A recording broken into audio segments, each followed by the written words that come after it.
Episode 111 सच्चा गुरु। वो नील था, वो नील है, हर रोज यही प्रैक्टिस करता है। शिव रजावत ने बताया। उधर नील ने ट्रेनिंग शुरू कर दी थी। अभी तक मार्शल आर्ट्स प्रैक्टिशनर नहीं बना। संजय ने कुछ देर देखा, फिर ऊपर होंठ सिकोड़ते हुए बोला, वो इंसान गुरु कैसे हो सकता है, वरना इस लड़के के बारे में इतनी अच्छी राय नहीं रखता। मेहनती तो है, इतनी रात गए भी ट्रेनिंग कर रहा है, लेकिन अभी मार्शल आर्ट्स प्रैक्टिशनर भी नहीं बना, और वो गुरु फिर भी इसे लेकर प्रभावित है। उसने प्रभावित होकर ऐसा नहीं किया, शिव ने सिर हिलाते हुए कहा। उस रहस्यमयी आदमी ने बस कुछ पॉइंटर्स दिए थे, इसका ये मतलब नहीं कि उसने इसे खास समझा। दोनों बातें करते हुए इंतजार करते रहे। आखिरकार 1 घंटे से ज्यादा हो गया, लेकिन कोई रहस्यमयी आदमी नहीं आया। मुझे पूरा यकीन है कि जिस आदमी की तुम बात कर रहे हो वो गुरु नहीं है, संजय ने सीधे कहा। क्यों? शिव चौंक गया। हूं। संजय ने होंठ दबाए और बोला, दुनिया का हर गुरु रोजाना सख्ती से अभ्यास करता है। एक साधारण मार्शल आर्टिस्ट भी खुद को अनुशासित रखता है, तो गुरु की बात ही क्या। अगर वो सच में गुरु होता तो रोज की ट्रेनिंग जरूरी थी। तुमने कहा था कि वो यहाँ सुबह 3 बजे आता है, तो उसकी प्रैक्टिस 3 बजे शुरू होनी चाहिए थी। अब 3:30 बज रहे हैं और यहाँ कोई नहीं है, फिर वो गुरु कैसे हो सकता है? मैंने तुम्हें पहले ही बताया था। शिव हल्की कड़वाहट के साथ मुस्कुराया। वो यहाँ बस गुजर रहा था, उसकी ट्रेनिंग की जगह यहाँ नहीं है, और अभी छुट्टियां चल रही थी। छुट्टियां तो खत्म हो चुकी है, अगर यहाँ नहीं है तो कहाँ है? संजय ने पूछा। मुझे नहीं पता, शिव ने कड़वी हंसी के साथ कहा, फिर तुरंत आत्मविश्वास से बोला, लेकिन मुझे यकीन है कि वो यहीं आसपास ट्रेनिंग करता है, ज्यादा दूर नहीं। हूं। संजय उठ खड़ा हुआ, पुलिस डॉग को खींचते हुए बोला, तो फिर इंतजार किसका? उठो और चलो, हर कोने कोने में तलाश करते हैं। इसके बाद दोनों उठकर खोजने लगे। नाइट विजन डिवाइस से लैस होकर वे आसपास सब कुछ साफ देख सकते थे। इस military thermal image night vision device से कोई भी जीवित प्राणी छिप नहीं सकता था। वे बड़े चुपचाप आगे बढ़े ताकि नील की ट्रेनिंग में कोई बाधा ना आए। वे इधर उधर तलाशने लगे। जल्दी ही शिव गोल्डन माउंटेन के पास एक पहाड़ी की चोटी पर पहुंच गया। उसने सेंट्रल लेक की ओर देखा। बस एक नजर डालते ही उसका पूरा शरीर कांप उठा। मिल गया। शिव उत्साह से पीछे मुड़ा। उसने हाथ हिलाया और दिल की धड़कन दबाते हुए धीमी आवाज में संजय को पुकारा। शिव की आवाज सुनते ही संजय पुलिस डॉग के साथ दौड़कर आ गया। उसने ध्यान से देखा। सेंट्रल लेक के बीच छोटे से द्वीप पर एक शख्स पद्मासन में बैठा हुआ था। वो रहस्यमयी आदमी यही है, मुझे पूरा यकीन है। शिव बेहद उत्साहित हो गया। आखिरकार उसे उस रहस्यमयी आदमी का पर्दा उठाने का मौका मिला। तो फिर किसका इंतजार? चलो। संजय तुरंत आगे बढ़ा और पुलिस डॉग के साथ झील के बीच वाले द्वीप की ओर दौड़ पड़ा। शिव भी करीब से उसके पीछे हो लिया। दोनों पूरी रफ्तार से भागे। जल्दी ही वे सेंट्रल लेक तक पहुंच गए, और ठीक उसी समय रोहन उस छोटे से द्वीप पर बैठा साधना कर रहा था। उसे 2 अलग अलग सांसों की आहट महसूस हुई, एक जानी पहचानी और एक बिल्कुल अनजानी। जानी पहचानी सांस साफ तौर पर शिव की थी। वो वापस आ गया। रोहन ने आंखें खोली, चेहरे पर झुंझलाहट साफ झलक रही थी। स्पष्ट था, शिव उसी के लिए आया था और उसे ढूंढ भी लिया। कैसे ढूंढ लिया? बहुत आसान, किसी इंफ्रारेड नाइट विजन डिवाइस से। रोहन ने अपने शरीर की गर्माहट छुपाने की जरूरत ही नहीं समझी थी, क्योंकि उसे लगा था कि शिव जा चुका है। लेकिन उसकी उम्मीद के खिलाफ वो इस बार एक अजनबी को साथ लाया था। रोहन जानता था कि वे दोनों उसी के लिए आए हैं, लेकिन उसे उन पर वक्त बर्बाद करने में कोई दिलचस्पी नहीं थी। जैसे ही दोनों सेंट्रल लेक तक पहुंचे और द्वीप की ओर बढ़ने लगे, रोहन उठ खड़ा हुआ और झील के ऊपर से उड़ता हुआ निकल गया। नाइट विजन डिवाइस पहने हुए शिव और संजय ने उसकी हर हरकत साफ साफ देख ली। वे दोनों वहीं के वहीं सन रह गए। उन्होंने देखा, रोहन पानी की सतह पर चल रहा था। उसके कदमों के नीचे पानी बिल्कुल स्थिर था, एक हल्की सी लहर भी नहीं उठी, मानो वो पानी पर नहीं बल्कि ठोस जमीन पर चल रहा हो। संजय पूरी तरह दंग रह गया। चाहे शिव ने उसे रहस्यमयी आदमी के बारे में कितना भी बताया हो, उसने हमेशा यही सोचा था कि वो बड़ा चढ़ाकर कह रहा है। लेकिन अब वो सब उसकी अपनी आंखों के सामने था। अब उसे यकीन हो गया कि शिव सच कह रहा था। पानी पर चलना और पीछे कोई निशान न छोड़ना वो सच में कर सकता था। एक प्रथम श्रेणी मार्शल सुपीरियर होने के नाते संजय बखूबी जानता था कि ये कितना कठिन है। कम से कम वो तो इसे कभी नहीं कर सकता था। उसके जानने वाले भी बहुत कम लोग ही ऐसा कर पाते। ये सोच पाना भी मुश्किल था। पानी पर बिना कोई निशान छोड़े चलना उड़ने जितना कठिन था, और ये काम सिर्फ असली गुरु ही कर सकते थे। तो सच में इस स्कूल ऑफ इंडियन मेडिसिन में एक गुरु छिपा हुआ था। देखा तुमने? शिव ने गर्व से स्तब्ध संजय की ओर देखा और बोला, अब मानते हो कि वो गुरु है? नामुमकिन। दिल में उठे गहरे झटके को दबाते हुए संजय ने खुद को संभाला और गंभीर होकर बोला, गुरु इतनी कम उम्र का नहीं हो सकता, शायद उसने कोई खास कला सीख ली होगी। गुरु बहुत ही कम होते हैं, गिनती के इतने कम कि संजय तुरंत नतीजा निकालने से डर रहा था। ऊपर से अगर वो छात्र ही गुरु निकला तो ये मानना और भी मुश्किल था। क्या सच में ऐसी कोई कला है? शिव ने होंठ दबाए, पता कर लेते हैं कि वो सच में गुरु है या नहीं। संजय ने रोहन को गहरी नजर से देखा, फिर दाहिने पैर से जोर से ठोकर मारी। उसके पास रखा एक पत्थर धमाके के साथ उछला और उसने उसे हाथ में पकड़ लिया। वो पत्थर मुट्ठी के बराबर बड़ा था। जा। पत्थर हाथ में लेकर संजय ने पूरी ताकत से उसे रोहन की ओर फेंक दिया। संजय का वार महसूस करते ही रोहन अचानक रुक गया। उसने ठंडी नजरों से उड़ते हुए पत्थर की ओर देखा, फिर उसकी आंखें सिकुड़ गईं। झील से एक पानी का तीर निकला और पत्थर को बीच रास्ते में ही तोड़कर बिखेर दिया। मैं जितना कह सकता था कह चुका हूँ, फिर क्यों मुझे परेशान कर रहे हो? झील के पार से उसकी ठंडी आवाज गूंजी। कौन परेशान कर रहा है? संजय ने ऊंची आवाज में पूछा। असल में उसके दिल के अंदर का झटका अब चरम पर था। उसने बस खुद को हिम्मत देने के लिए जोर से चिल्लाया। जैसे ही उसने वो पानी का तीर देखा, उसे यकीन हो गया कि सामने खड़ा रहस्यमयी आदमी सच में गुरु है। क्योंकि ऐसा सिर्फ गुरु ही कर सकते हैं। उनके लिए तो हर पेड़ पौधा और हर चीज हथियार बन सकती है। एक छात्र गुरु Ahmedabad university of Indian medicine में छुपा है, ये मानना बहुत मुश्किल था, लेकिन अब वो सच्चाई से इनकार भी नहीं कर सकता था। सच तो सच ही होता है। अब चले जाओ, अगर फिर परेशान किया तो नतीजा तुम्हारी जिम्मेदारी होगी। रोहन ने संजय की बात को नजरअंदाज किया और ठंडी धमकी देकर पानी पर चलते हुए आगे बढ़ गया। संजय ने उसकी दिशा में नजर डाली। उसे दिखा नाइट विजन डिवाइस ने काम करना बंद कर दिया। रोहन की परछाई उसकी आंखों से पूरी तरह गायब हो गई। रुको! बेहद बेचैन होकर संजय चिल्लाया, लेकिन रोहन ने कोई ध्यान नहीं दिया। वो यूं ही आगे बढ़ता रहा। अब तो मान गए ना? रोहन जिस दिशा में गायब हुआ था उसी ओर देखते हुए शिव ने संजय की तरफ नजर डाली और पूछा, अगर ये खबर बाहर फैल गई तो पूरा मार्शल आर्ट्स वर्ल्ड हिल जाएगा। संजय ने गहरी सांस ली और मन ही मन सोचा, एक गुरु, आखिर ऐसा शीर्ष स्तर का योद्धा क्यों अपनी मर्जी से किसी भारतीय मेडिसिन स्कूल में रहेगा? वो पानी पर बिना कोई निशान छोड़े चल सकता था और प्रकृति की किसी भी चीज को हथियार बना सकता था। ये आदमी वाकई बेहद ताकतवर था। अंधेरे में दोनों झील के किनारे खड़े होकर उसी दिशा में देखते रहे जहां रोहन गायब हुआ था। उनके चेहरों पर अब भी गहरी हैरानी साफ झलक रही थी। काफी देर तक दोनों खामोश रहे। आखिरकार हमने उसे ढूंढ लिया, और फिर वो चला गया। शिव ने कड़वी मुस्कान के साथ संजय की तरफ देखा और पूछा, अब क्या करें? संजय ने चुपचाप एक लंबी सांस छोड़ी और खालीपन में घूरते हुए बोला। पुलिस डॉग की ओर इशारा करते हुए उसने कहा, आसान है, अब इसकी बारी है चमकने की। शिव ने कुत्ते की ओर देखा और फिर दोनों ने झील के बीच वाले द्वीप की ओर नजर डाली, जहां कुछ देर पहले रोहन साधना कर रहा था। दोनों ने समझदारी भरी मुस्कान एक दूसरे से बांटी। लेकिन ये बहुत दूर है, वहां पहुंचना कैसे होगा? शिव ने एक कदम आगे बढ़ाया, मगर तुरंत एहसास हुआ कि पानी के बीच उस द्वीप तक पहुंचना इतना आसान नहीं। तैरकर, संजय ने कहा और पुलिस डॉग के साथ सीधे झील में कूद पड़ा। शिव ने भी तुरंत उसका पीछा किया। दो आदमी और एक कुत्ता तेजी से द्वीप की ओर तैरने लगे। आधे रास्ते में ही छपाक, अचानक पानी का जोरदार उबाल उठा। झील में लहरें और तरंगे फैल गईं। वे दोनों तुरंत रुक गए, चेहरा बदल गया। उन्होंने देखा, झील के बीच से पानी का एक तेज बहाव उठा और सीधे द्वीप की तरफ लपक गया। वो धारा इतनी ताकतवर थी कि उसने पूरे द्वीप को समुद्री लहरों की तरह धो डाला। ये देखते ही शिव और संजय हक्के बक्के रह गए। जल्दी करो!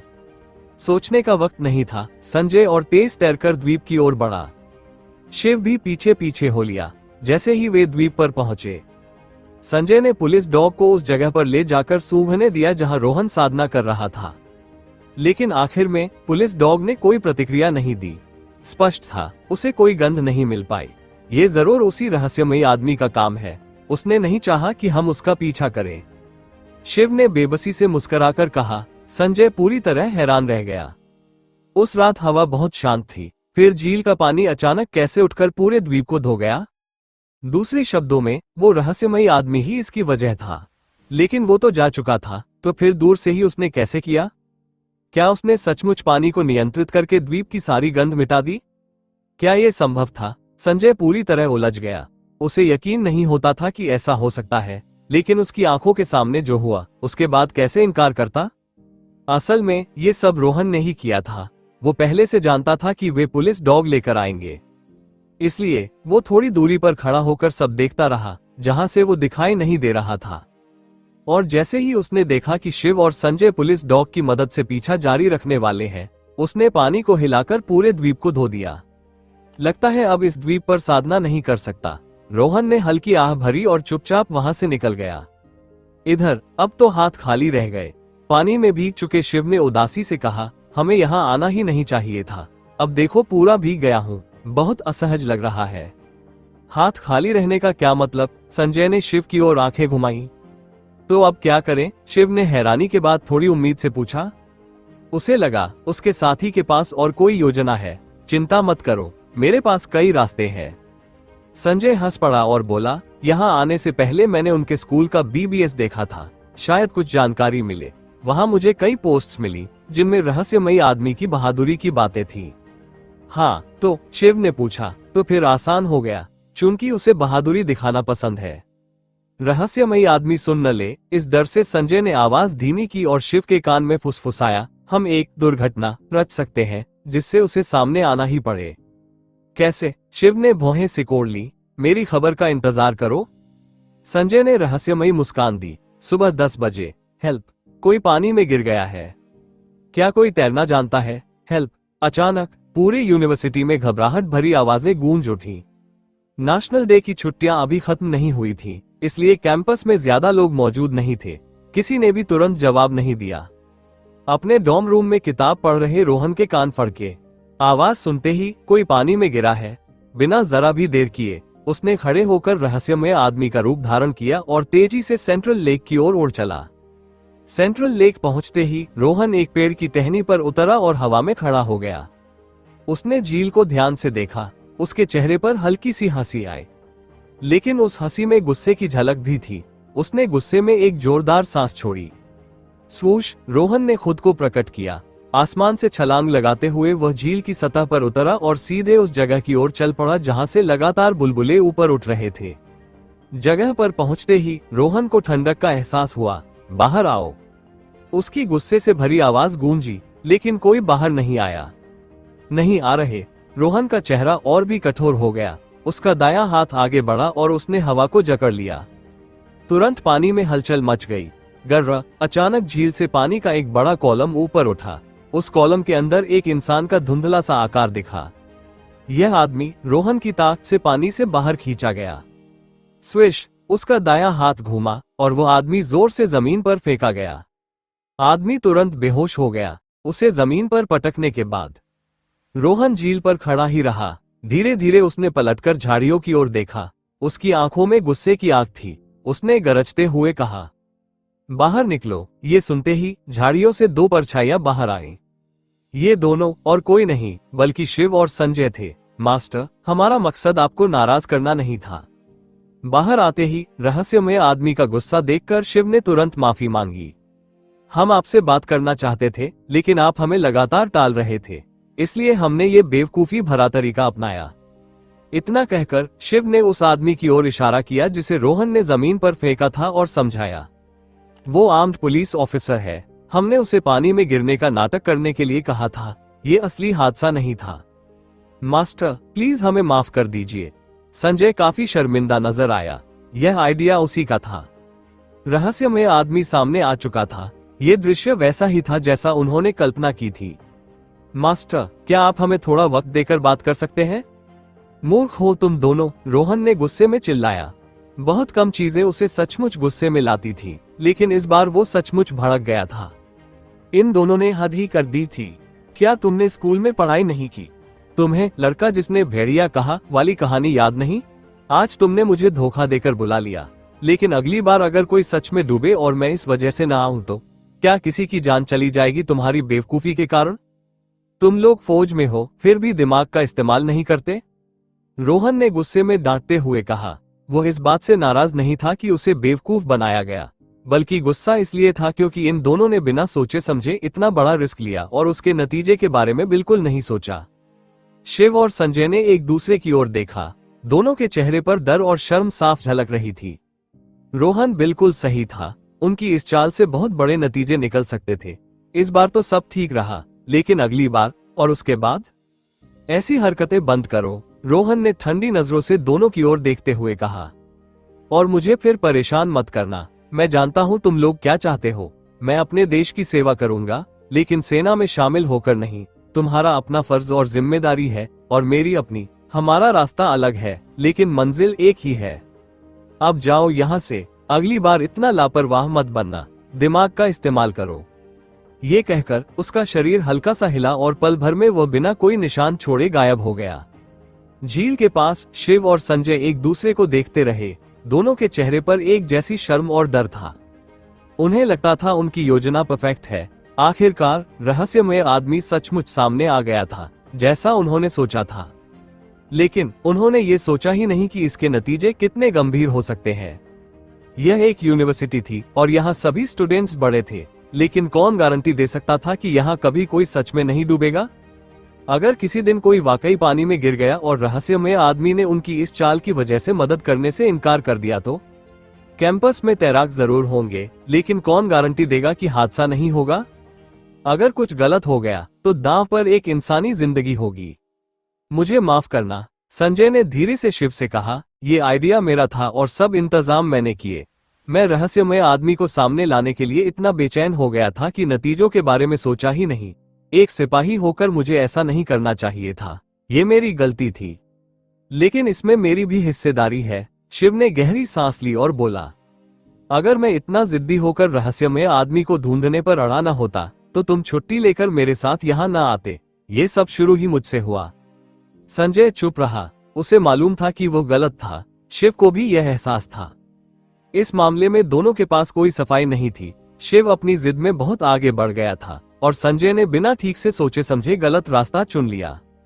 आज जो हुआ उसे भूल जाओ, खुद को परेशान मत करो। काफी देर की चुप्पी के बाद संजय बोला, हम सैनिक हैं, घर की रक्षा और देश की सुरक्षा हमारा कर्तव्य है। हमें अब ऐसी मूर्खतापूर्ण गलतियां दोबारा नहीं करनी चाहिए।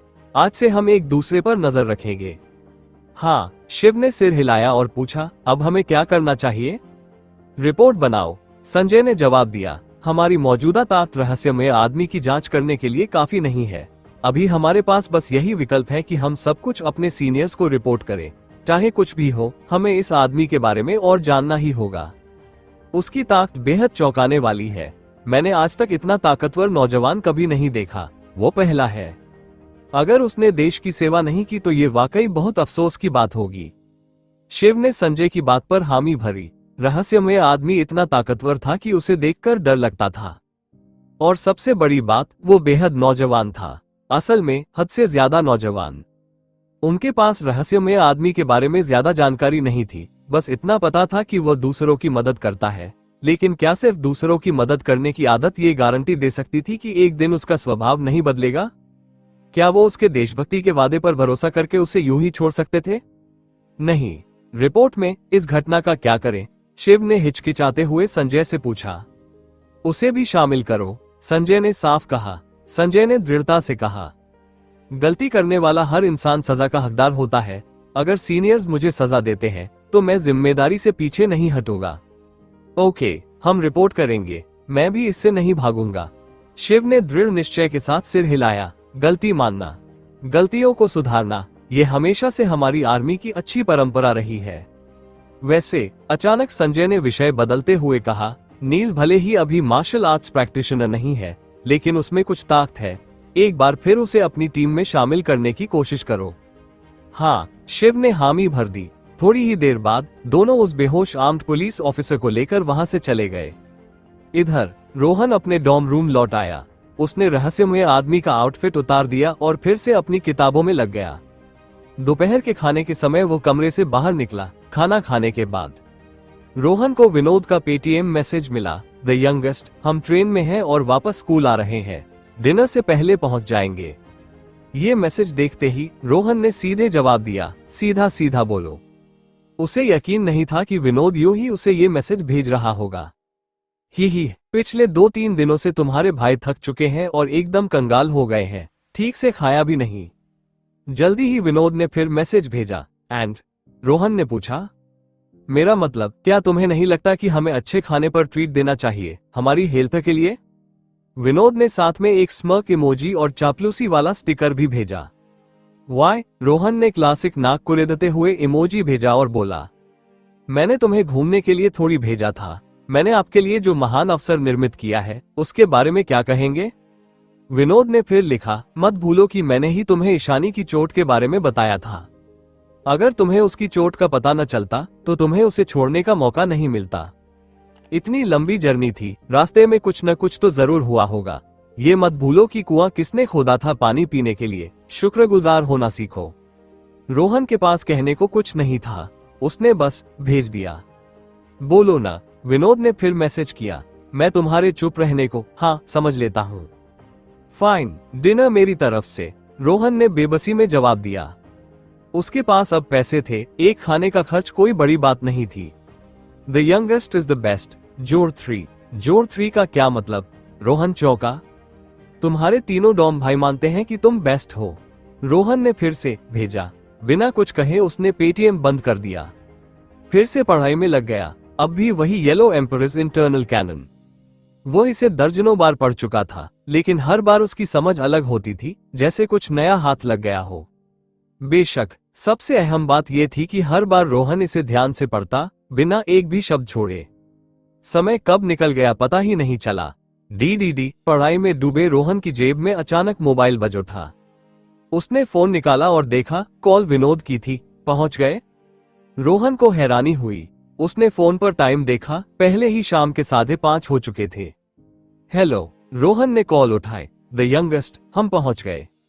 विनोद ने खुश होकर कहा, बाहर आ जाओ, हम अभी रूम नहीं जाएंगे, पहले खाना पीना होगा, हम गेट पर इंतजार कर रहे हैं, जल्दी करो। स्कूल गेट पर क्यों? रोहन पूरी तरह कंफ्यूज था। डिनर, विनोद ने थोड़े गुस्से से कहा। द यंगेस्ट, अपनी बात से मुकरना मत, तुमने हमें बिग डिनर देने का वादा किया है, अब क्या मतलब? इतना बड़ा डिनर बाहर जाकर करने की जरूरत नहीं है, तो कहाँ जाएं? ये सुनते ही एकांश, विनोद और जतिन अपने अपने सूटकेस लेकर खड़े थे और अचानक उन्हें बुरा एहसास होने लगा। स्कूल कैंटीन की दूसरी मंजिल पर रोहन ने बहुत ईमानदारी से कहा, ओह यार, सबसे छोटे, हम पहाड़ नदी पार करके तुम्हारे साथ अच्छा खाना खाने आए हैं और तुम हमें कैंटीन की दूसरी मंजिल पर ले जा रहे हो? तीनों की चीख पुकार फोन के उस पार से सुनाई दी। रोहन ने जल्दी से मोबाइल कान से दूर कर लिया और उनके शांत होने का इंतजार करके पूछा, जाओगे या नहीं? हाँ, तीनों ने दांत भींचते हुए जवाब दिया। ज्यादा टेस्टी तो नहीं है, लेकिन फिर भी तुम्हारी जेब खाली कर देंगे। तीनों ने फोन काटा और सीधे कैंटीन की ओर निकल पड़े, बगैर सूटकेस उठाए। जैसे ही उन्होंने कैंटीन की दूसरी मंजिल पर रोहन को देखा, उन्होंने बिना देर किए कई शानदार डिश ऑर्डर कर दी। खैर, कैंटीन तो कैंटीन ही थी। डिशेस दिखने में भले ही शानदार थी, लेकिन काफी महंगी नहीं थी। कीमत मायने नहीं रखती, बस दिखना चाहिए अच्छा। रुको जरा, सबसे छोटे। खाने के बीच में ही विनोद अचानक पूछ बैठा, नेशनल डे की छुट्टी से पहले तो तुम हमेशा कहते थे कि तुम्हारे पास पैसे नहीं है, अब इतने उदार कैसे हो गए? कहीं शर्मिंदगी तो नहीं हो रही? बकवास, रोहन ने मुंह भरकर कौर लिया। उसे पता था अगर उसने जल्दी जल्दी न खाया तो ये तीनों पूरा खाना साफ कर देंगे। उस वक्त सच में पैसे कम थे, अब सब ठीक है। वैसे भी मैंने सोचा था थोड़ा अच्छा खाना खा लूं, तुम लोग तो बस साथ देने आ गए। प्लीज आगे से भी हमें ऐसे ही साथ देने दो। जतिन बुदबुदाया और जल्दी जल्दी अपने कटोरे में मांस भरने लगा। एकांश और विनोद ने भी सिर हिलाते हुए अपनी चॉपस्टिक्स चलाना बंद नहीं किया। ये देखकर रोहन बस चुप रह गया। ये कैसे रूममेट्स थे उसके? कैसी रही तुम्हारी ट्रिप? रोहन ने विषय बदल दिया। जबरदस्त, एकांश ने एक शब्द में जवाब दिया। बहुत मजा आया, धमाकेदार था, जतिन ने बड़ी शान से कहा और अपने मजे के किस्से गिनाने लगा। हाँ, तुमने माउंट टाई की खूबसूरती देखी ही नहीं, विनोद भी बोल पड़ा। रोहन मुस्कुराते हुए बोला, अगर इतना धमाकेदार था और मैं छूट गया तो अब इसकी भरपाई के लिए तुम लोगों को मुझे ट्रीट देनी चाहिए, है ना? तीनों एक पल को चुप हो गए। फिर लो खाओ, ये वाला कितना मजेदार है, और ले लो। एकांश ने जतिन की प्लेट में मोटा सा पीस डाल दिया। जतिन इतना भावुक हुआ कि आंखों में आंसू आ गए। बदले में उसने एकांश को मछली की पूंछ दे दी। विनोद बस खाना खाने में डूबा रहा। रोहन फिर से चुप हो गया। उसने एक गहरी सांस ली। बातें बेकार थीं, अब बेहतर यही था कि खाने की जंग लड़ी जाए। वैसे खाना खत्म करके पेट सहलाते हुए बैठे ही थे कि विनोद को अचानक कुछ याद आया। उसने रोहन से पूछा, ईशानी के साथ कैसा चल रहा है? मैंने तुम्हारे लिए इतनी बढ़िया मौका बनाया था, तुमने उसे पकड़ लिया ना? सॉरी, मुझे पढ़ाई पर ध्यान देना है, रोहन ने बड़े गर्व से जवाब दिया। छी, तीनों ने एक साथ हूट किया। उन्होंने रोहन को तुच्छ समझते हुए देखा। अगर वाकई पढ़ाई पर ध्यान होता तो माउंट टाई घूमने नहीं जाते। चलो, खाना खत्म, अब वापस चलते हैं, रोहन ने कहा। चारों उठ खड़े हुए और अपने डॉर्म रूम लौट आए। यात्रा और खाना दोनों ने उन्हें इतना थका दिया था कि वो तीनों बिस्तर पर लेटे ही रह गए, हिले तक नहीं। इधर रोहन थोड़ी देर पढ़ाई करने के बाद फिर से तांबे के सिक्कों को देखने लगा। उसने गहरी एकाग्रता से ध्यान लगाया। बाएं दाएं उसकी निगाहें उन दो बंधे हुए सिक्कों पर टिकी रहीं और उसने अपनी शक्ति लगानी शुरू की। आधा घंटा बीतने के बाद सिक्के हिले। रोहन बहुत खुश हुआ। इस बार उसने साफ देखा कि दोनों बंधे सिक्के ऊपर की ओर उठे। ये एक सिक्के को देखने से बिल्कुल अलग था। उसकी मानसिक शक्ति से सिक्के बाईं ओर झुके और जिस कोण पर वो पहले फंस जाते थे उसके पार जाकर भी ऊपर बढ़ते रहे। ये नजारा देखकर रोहन के चेहरे पर और भी खुशी आ गई। उस कोण से आगे बढ़ना मतलब था कि उसने गुरुत्वाकर्षण को मात दे दी है। लेकिन खुशी के साथ ही थकान भी हावी हो गई और रोहन मुस्कुराते हुए सो गया। अगले दिन सुबह 3 बजे जब उसके रूममेट्स गहरी नींद में थे, रोहन उठ गया और डॉर्म से बाहर निकल गया। वो इस बार सेंट्रल लेक नहीं गया, बल्कि सेंट्रल लेक के पास वाले जंगल की तरफ चला गया। अब मैं झील के बीच वाले टापू पर नहीं जा सकता, गोल्डन माउंटेन बहुत ज्यादा ध्यान खींचता है। अब मुझे यही जंगल में ट्रेनिंग करनी होगी, उसने सोचा और आसपास सही जगह खोजने लगा। उसे झील के बीच वाले टापू का अफसोस जरूर रहा। काफी देर ढूंढने के बाद भी कोई सही जगह नहीं मिली। आखिरकार जंगल के भीतर रोहन को एक बेहद मोटा पेड़ मिला। यही ठीक रहेगा, वो बुदबुदाया और सीधा छलांग लगाकर पेड़ की ऊंचाई तक पहुंच गया। वो एक पतली सी शाख पर बैठ गया जो उंगली जितनी पतली थी और आंखें बंद करके साधना शुरू कर दी। कमाल की बात यह थी कि रोहन का वजन होने के बावजूद शाख बिल्कुल सीधी रही, मानो उस पर कोई बैठा ही ना हो। उसी समय सेंट्रल लेक के किनारे शिव और संजय घास पर बैठे इंतजार कर रहे थे। तुम्हें लगता है वो आएगा? शिव ने धीरे से पूछा। पता नहीं, संजय ने सिर हिलाया और कहा, कल हमने जो किया उससे वो सच में गुस्से में था और हमने उसका ट्रेनिंग स्पॉट भी ढूंढ लिया। शायद वो अब ना आए। वो आए या ना आए, हमें इंतजार करना होगा, शिव ने गंभीरता से कहा। जब तक वो सामने ना आ जाए और हम माफी न मांग लें, हमें यहीं रहना होगा। संजय ने हामी भरी। दोनों बैठे बैठे इंतजार करते रहे। आखिरकार सुबह हो गई, लेकिन रोहन वहां नहीं आया। लाचार होकर दोनों हल्की मुस्कान के साथ वहां से लौट गए। इधर जंगल की गहराई में रोहन ने अपनी साधना पूरी की, फिर डॉर्म वापस आकर कपड़े बदले और नाश्ता करने निकल गया। वो दिन शनिवार था। 1 हफ्ते लंबी नेशनल डे की छुट्टियां उसी दिन खत्म हो रही थीं। सारे छात्र पिछले दोपहर ही लौट आए थे और उसी दिन से क्लास दोबारा शुरू होनी थी। रोहन ने शेड्यूल देखा, उसे कोई क्लास नहीं थी। नाश्ते के बाद वो कमरे में लौटकर पढ़ाई करने बैठ गया। विनोद और जतिन अभी भी सो रहे थे। ट्रिप से वो दोनों सच में बहुत थक गए थे। एकांश कमरे में नहीं था। पल भर में ही सुबह के 10 बज गए। उठ जाओ। रोहन गहरी पढ़ाई में डूबा हुआ था कि अचानक एकांश बड़ी खुशी और हैरानी से भरा हुआ लौट आया। उसने सबसे पहले बिस्तर पर लेटे जतिन को धक्का दिया, फिर रोहन को और आखिर में विनोद की पतली चादर खींचकर पेट से हटा दी। वो जोर से चिल्लाया, उठो, गुड न्यूज है। रोहन ने सीधा होकर उसकी तरफ देखा। विनोद और जतिन ने आलस से उठने की कोशिश की। इतनी सुबह सुबह क्या गुड न्यूज है? जतिन ने जम्हाई लेते हुए कहा। हाँ यार, सोने तो देते, पूरा शरीर दर्द कर रहा है, खासकर पिंडलियां बहुत दर्द है। विनोद ने शिकायत की। माउंट टाई चढ़ाई का असर अब साफ दिख रहा था। उनकी शिकायतों की परवाह न करते हुए एकांश ने उत्साह से कहा, अप्रेंटिस प्लान प्रोग्राम आ गया है क्या? कुछ पल के लिए तो विनोद और जतिन चौंक गए, लेकिन अगले ही पल नींद और दर्द दोनों गायब हो गए। वे फौरन बिस्तर से उठ बैठे। ये सुनकर रोहन हल्का मुस्कुराया। इसकी चर्चा तो काफी पहले से थी। अगर नेशनल डे की छुट्टियां बीच में न पड़ती तो ये लिस्ट बहुत पहले आ चुकी होती। पूरा प्रोग्राम बीबीएस पर अपलोड हो गया है, साथ ही 50 लोगों की अप्रेंटिस प्लान लिस्ट भी। जतिन और विनोद की चमकती आंखों को देखकर एकांश ने और कहा, कुछ अभी भी पढ़ा रहे हैं और कुछ रिटायर हो चुके हैं, और हर सब्जेक्ट कवर है, जैसे एक्यूपंक्चर और मेडिसिन। इतनी जल्दी? जतिन ने ये कहते ही डेस्क पर रखा लैपटॉप ऑन किया और बीबीएस में लॉग इन कर लिया। जैसा उम्मीद थी, जैसे ही उसने बीबीएस खोला, स्कूल के ऑफिशियल अकाउंट से एक पब्लिक नोटिस उसकी नजर में आया। प्रशिक्षु योजना कार्यक्रम के बारे में सार्वजनिक सूचना। बड़े लाल अक्षरों में हेडिंग बहुत ध्यान खींच रही थी। उसने तुरंत क्लिक किया और ध्यान से पढ़ना शुरू किया। जतिन जोर से पढ़ने लगा। सारे इंडियन मेडिसिन यूनिवर्सिटीज में हमारी यूनिवर्सिटी सबसे पहली है जिसने अप्रेंटिस प्लान प्रोग्राम को कंफर्म किया है। नेशनल डे की छुट्टियों के दौरान इस प्रोग्राम को तैयार किया गया और कड़ाई से जांचा गया, और आज से इसे ऑफिशियल तौर पर शुरू किया जा रहा है।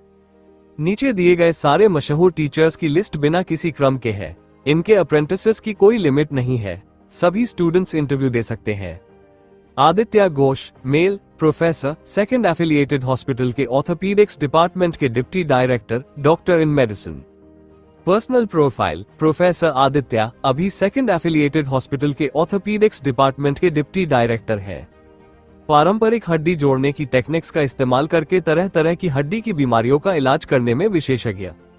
खास फोकस स्पाइन सेटिंग और गर्दन, कंधे, कमर और पैरों के दर्द की रोकथाम और इलाज पर। हड्डी की चोटों से रिकवरी के लिए दवाइयों में भी माहिर। वो 3 म्यूनिसिपल प्रोजेक्ट्स के इंचार्ज है। उनकी अगुवाई में vertebral artery type cervical spondylosis के लिए मस्तिष्क लाभकारी मालिश उपचार का नैदानिक मूल्यांकन पूरा हुआ, और इस प्रोजेक्ट को नगर स्तर पर विज्ञान और प्रौद्योगिकी प्रगति का 3रा पुरस्कार मिला। जतिन की पढ़ी हर बात सबके कानों तक साफ पहुंच रही थी। ओह माय गॉड, ये तो कमाल है। विनोद हैरान होकर उछला और सीधे जतिन के बिस्तर पर कूद गया। वो झुककर स्क्रीन में ध्यान से देखने लगा, फिर रोहन की तरफ मुड़कर बोला, सबसे छोटे, ये तो तुम्हारे ही फील्ड के हैं, आदित्य। रोहन ने कुछ देर सोचा और उसे एक गोल मटोल चेहरे वाला मिडिल एज डॉक्टर याद आ गया। वो उसे ऑर्थोपीडिक्स डिपार्टमेंट में एक बार मिल चुका था। Dilraj Datta, male, professor, director, post graduate student tutor, अब रिटायर। रिटायरमेंट से पहले वो फर्स्ट एफिलिएटेड हॉस्पिटल के इंटरनल मेडिसिन डिपार्टमेंट के डायरेक्टर थे। स्ट्रोक, डिमेंशिया, सिर दर्द, कपकपी, पेट दर्द और बुजुर्गों की बीमारियों के इलाज में विशेषज्ञ। उन्होंने 3 साल में जेरियाट्रिक्स के 7 मास्टर्स को गाइड किया था, जिनमें से एक अभी डॉक्टर की पढ़ाई कर रहा है। Personal research direction, Indian medicine, internal medicine, geriatrics, बुजुर्गों के इलाज और एंटी एजिंग इफेक्ट पर क्लिनिकल और एक्सपेरिमेंटल स्टडीज। पढ़ते पढ़ते जतिन रुक गया और आश्चर्य से बोला, ये सब तो गजब के हैं। विनोद भी जोश से बोला, हाँ बिल्कुल जबरदस्त। जतिन ने उसे घूरते हुए कहा, अरे जाहिर है, ये प्रोग्राम है ही इतना बड़ा, तो स्कूल बेहतरीन टीचर्स ही लाएगा। मेरे मास्टर्स तो वाकई ग्रेट है। विनोद ने पागलों की तरह सिर हिलाया। अरे नीचे और भी नाम है, धीरे धीरे पढ़ते रहो, एकांश मुस्कुराकर बोला। वो खुद भी बहुत एक्साइटेड था। पास ही रोहन वैसे ही शांति से किताब पढ़ रहा था। उसका तो पहले से ही एक मास्टर था। भले ही उसने औपचारिक तौर पर डिसाइपल नहीं बना था, लेकिन उसके लिए यह भी काफी था, बल्कि और भी अच्छा, क्योंकि उसका मास्टर कोई और नहीं बल्कि लीजेंडरी अगस्त्य बेदी थे। यूनिवर्सिटी के अनगिनत स्टूडेंट्स अगस्त्य का अप्रेंटिस बनने के लिए तरसते थे। जब उन्हें पता चलेगा कि रोहन पहले से ही अगस्त्य का शिष्य है, तो वो जल भून जाएंगे। अगस्त्य जैसा मास्टर होने के बाद रोहन को इस अप्रेंटिस प्लान के बारे में सोचने की जरूरत ही नहीं थी। उसके लिए तो पढ़ाई पर ध्यान देना ही सबसे अहम था। और उधर पढ़ाई जारी रही। मनीषा, महिला, साइंस ऑफ एक्यूपंक्चर एंड मॉक्सीबस्टन की प्रोफेसर, डॉक्टरेट सुपरवाइजर, प्रांतीय स्तर पर एक्यूपंक्चर एंड मसाज की प्रमुख, अहमदाबाद इंडियन मेडिसिन यूनिवर्सिटी के फर्स्ट एफिलिएटेड हॉस्पिटल के की रिसर्च लैबोरेटरी की डायरेक्टर, प्रांत की बेहतरीन वैज्ञानिक, प्रांतीय अकादमी और टेक्नोलॉजी की लीडर, प्रांत में बेहतरीन योगदान देने वाली एक्सपर्ट और प्रोविंशियल एक्यूपंक्चर सोसाइटी की वाइस प्रेसिडेंट। जतिन पढ़ रहा था, हे भगवान, इनके पास तो कितने सारे टाइटल हैं। लगता है मेरा सुपरवाइजर तो बहुत ही कमाल का है। विनोद की आंखें चौड़ी होकर मेढक से भी बड़ी लग रही थीं। बीच में मत बोल, तेरा सुपरवाइजर कौन है, शर्म नहीं आती? जतिन ने विनोद को घूरा और तिरस्कार भरे चेहरे से बोला, फिर पढ़ना जारी रखा। व्यक्तिगत परिचय। ये एक्यूपंक्चर से आंखों की बीमारियां जैसे retinitis pigmentosa, amblyopia, macular degeneration, asthenopia और दर्द से जुड़ी समस्याएं जैसे cervical spondylosis, stiff neck, periarthritis, humeroscapularis, arthralgia, gout, knee osteoarthritis, lumbar intervertebral disc protrusion, migraine वगैरह का इलाज करने में माहिर है। प्रोफेसर मनीषा काफी लंबे समय से एक्यूपंक्चर के रिसर्च में जुड़ी हुई है। उन्होंने लगातार 2 प्रांतीय प्रोजेक्ट्स की जिम्मेदारी संभाली है और acupuncture points, evidence based acupuncture तरीकों में नवाचार और अंतर्राष्ट्रीय स्तर पर एक्यूपंक्चर के प्रसार में शानदार उपलब्धियां हासिल की है। उन्होंने एक बार national award for science and technology progress में 2nd prize, national teaching achievement में 2nd प्राइज और provincial science and technology progress में 2 बार 1st प्राइज जीता है। उनके गाइडेंस में एक स्टूडेंट को national excellent doctoral dissertation of India भी मिला है। उन्हें देश और विदेश में एक्यूपंक्चर रिसर्च के क्षेत्र में एक बेहद महत्वपूर्ण लीडर माना जाता है। पढ़कर खत्म करने के बाद जतिन ने राहत की लंबी सांस छोड़ी, क्योंकि सच में इस प्रोफेसर के बारे में बहुत ज्यादा जानकारी थी। मेरा सुपरवाइजर वाकई कमाल का है, इन्हें नेशनल अवार्ड भी मिला है। विनोद की आंखें चमक उठी, वाह, इन्हें मेरा सुपरवाइजर ही होना चाहिए। क्या सुपरवाइजर पहले वाले से भी ज्यादा शानदार हो सकते हैं? एकांश ने आश्चर्य से आह भरते हुए पूछा। जतिन बिना रुके नीचे पढ़ने लगा। उन्होंने पहले ही तय कर लिया था कि उन्हें शिष्य बनना है, तो सब टीचर्स के बारे में जान लेना जरूरी था ताकि सबसे उपयुक्त चुन सके। डॉर्मेटरी में जतिन पढ़ता रहा। वहीं डॉर्मेटरी के बाहर कैंपस में हर कोई उन स्टूडेंट्स को खबर दे रहा था जो अभी अभी यूनिवर्सिटी लौटे थे। खबर मिलते ही सब बहुत खुश और उत्साहित हो गए। इधर खबर फैलने की वजह से कैंपस बीबीएस पर लगातार नए पोस्ट आ रहे थे जो अप्रेंटिस प्लान पर चर्चा कर रहे थे। कॉम्प्रिहेंसिव पोस्टिंग, सब लोग आओ और 50 टीचर्स पर चर्चा करो।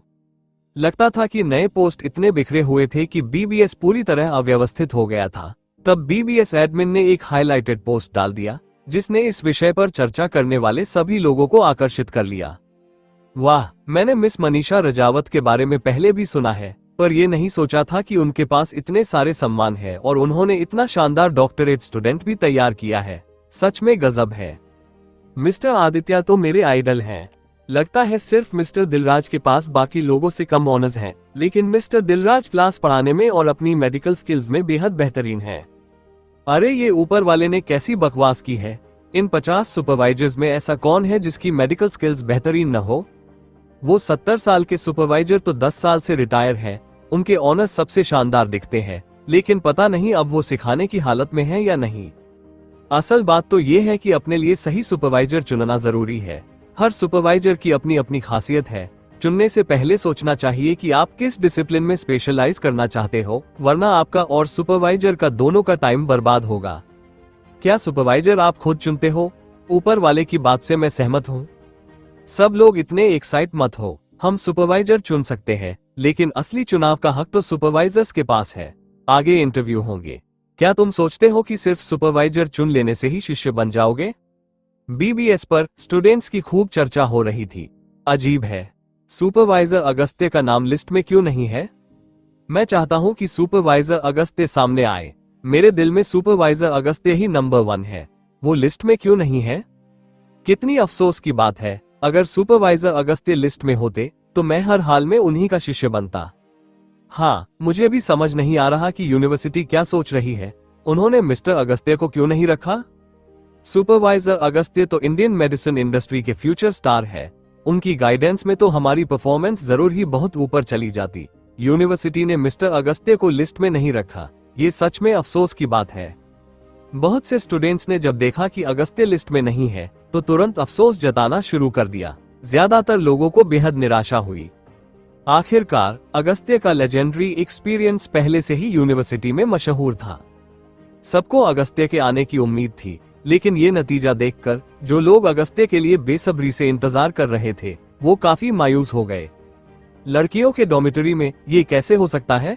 बीबीएस पर सुपरवाइजर्स की लिस्ट देखकर ईशानी, जो अब भी बेड पर लेटी चोट से रिकवर कर रही थी, माथे पर बल डालते हुए अफसोस से बोली, ये मुमकिन ही नहीं कि मिस्टर अगस्त्य लिस्ट में न हो। वो सच में बहुत कमाल के हैं। आखिर उनका नाम क्यों नहीं है? हालांकि उसे वजह पता नहीं थी। लिस्ट पूरी तरह से अनाउंस हो चुकी थी। ईशानी की अगस्त्य का शिष्य बनने की इच्छा पूरी तरह टूट गई थी। ये उसे थोड़ा असहाय और बहुत निराश कर गया। लेकिन जब यूनिवर्सिटी के सारे लोग इन 50 सुपरवाइजर्स की लिस्ट पर जोश जोश में चर्चा कर रहे थे, तभी यूनिवर्सिटी ने दूसरा नोटिस जारी किया। कल रविवार सुबह 9 बजे 50 सुपरवाइजर प्लेग्राउंड में मौजूद रहेंगे और इंटरव्यू लेंगे। कैंपस में मौजूद सारे स्टूडेंट्स जाकर कंसल्ट कर सकते हैं। सुपरवाइजर्स वहीं ऑन साइट इंटरव्यू लेंगे। इंटरव्यू पास करने के बाद सुपरवाइजर की अनुमति मिलने पर तुरंत शिष्य बन सकते हो। बेशक सुपरवाइजर शिष्य बनाने के लिए पूरी तरह अपनी मर्जी से काम करेंगे। उम्मीद है आप सबको कल इंटरव्यू में अच्छे रिजल्ट मिलेंगे। नोटिस का कंटेंट बहुत छोटा था, बस इंटरव्यू का टाइम और जगह बताई गई थी। हालांकि सिंपल था, लेकिन नोटिस आते ही पूरी यूनिवर्सिटी के स्टूडेंट्स में जबरदस्त हलचल मच गई। हे भगवान, इतना फास्ट, कब से यूनिवर्सिटी इतनी तेज हो गई? सही कहा, विंटर हीटिंग पर तो पूरी सर्दी तक डिस्कशन किया, अब समर आ गया और रिजल्ट तक नहीं दिया। यूनिवर्सिटी के लीडर्स डर रहे हैं कि कहीं दूसरी यूनिवर्सिटीज उनसे आगे न निकल जाएं, इसलिए पहले ही अप्रेंटिस प्लान लागू कर दिया। हमारी यूनिवर्सिटी तो बहुत जोशीली निकली।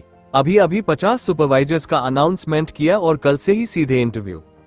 बहुत लोग शॉक्ड रह गए। किसी ने सोचा भी नहीं था कि इंटरव्यू इतनी जल्दी शुरू हो जाएगा। उसी समय कई स्टूडेंट्स नर्वस और परेशान होने लगे।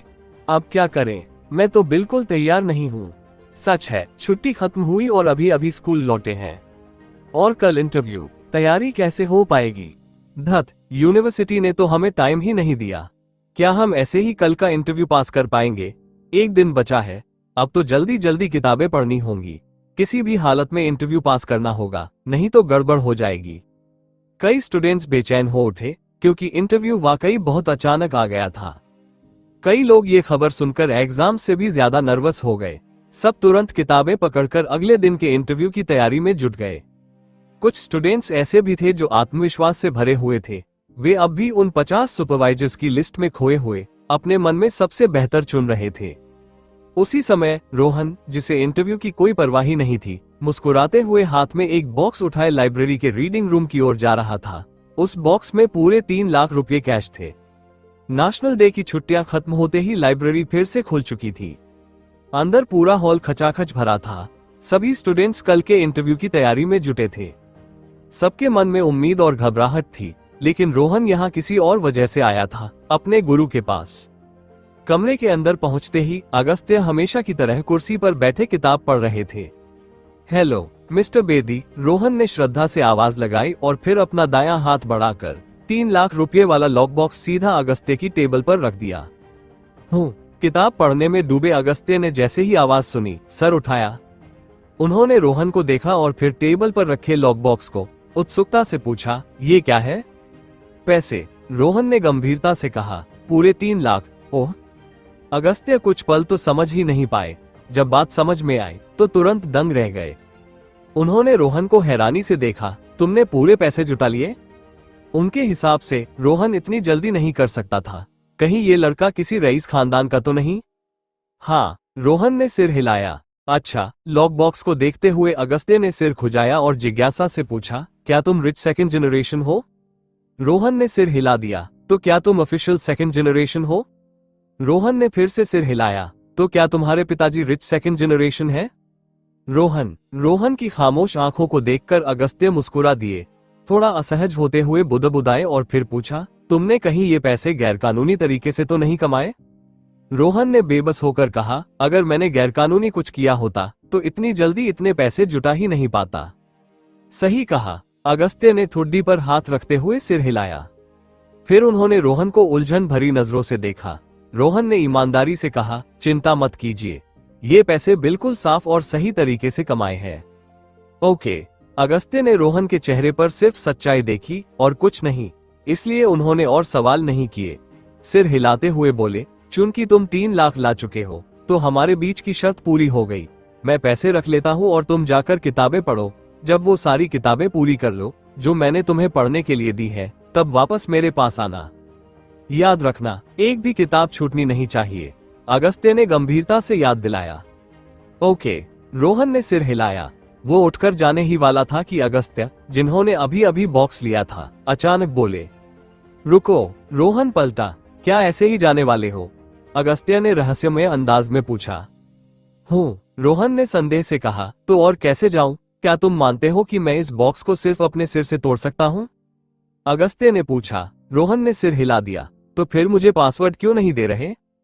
अगस्त्य ने रोहन को बेबसी से देखा। क्या मुझे सच में ये बॉक्स सिर मारकर तोड़ना पड़ेगा? सॉरी, पासवर्ड है 123। रोहन ने जल्दी से शर्मिंदा हंसी के साथ कहा।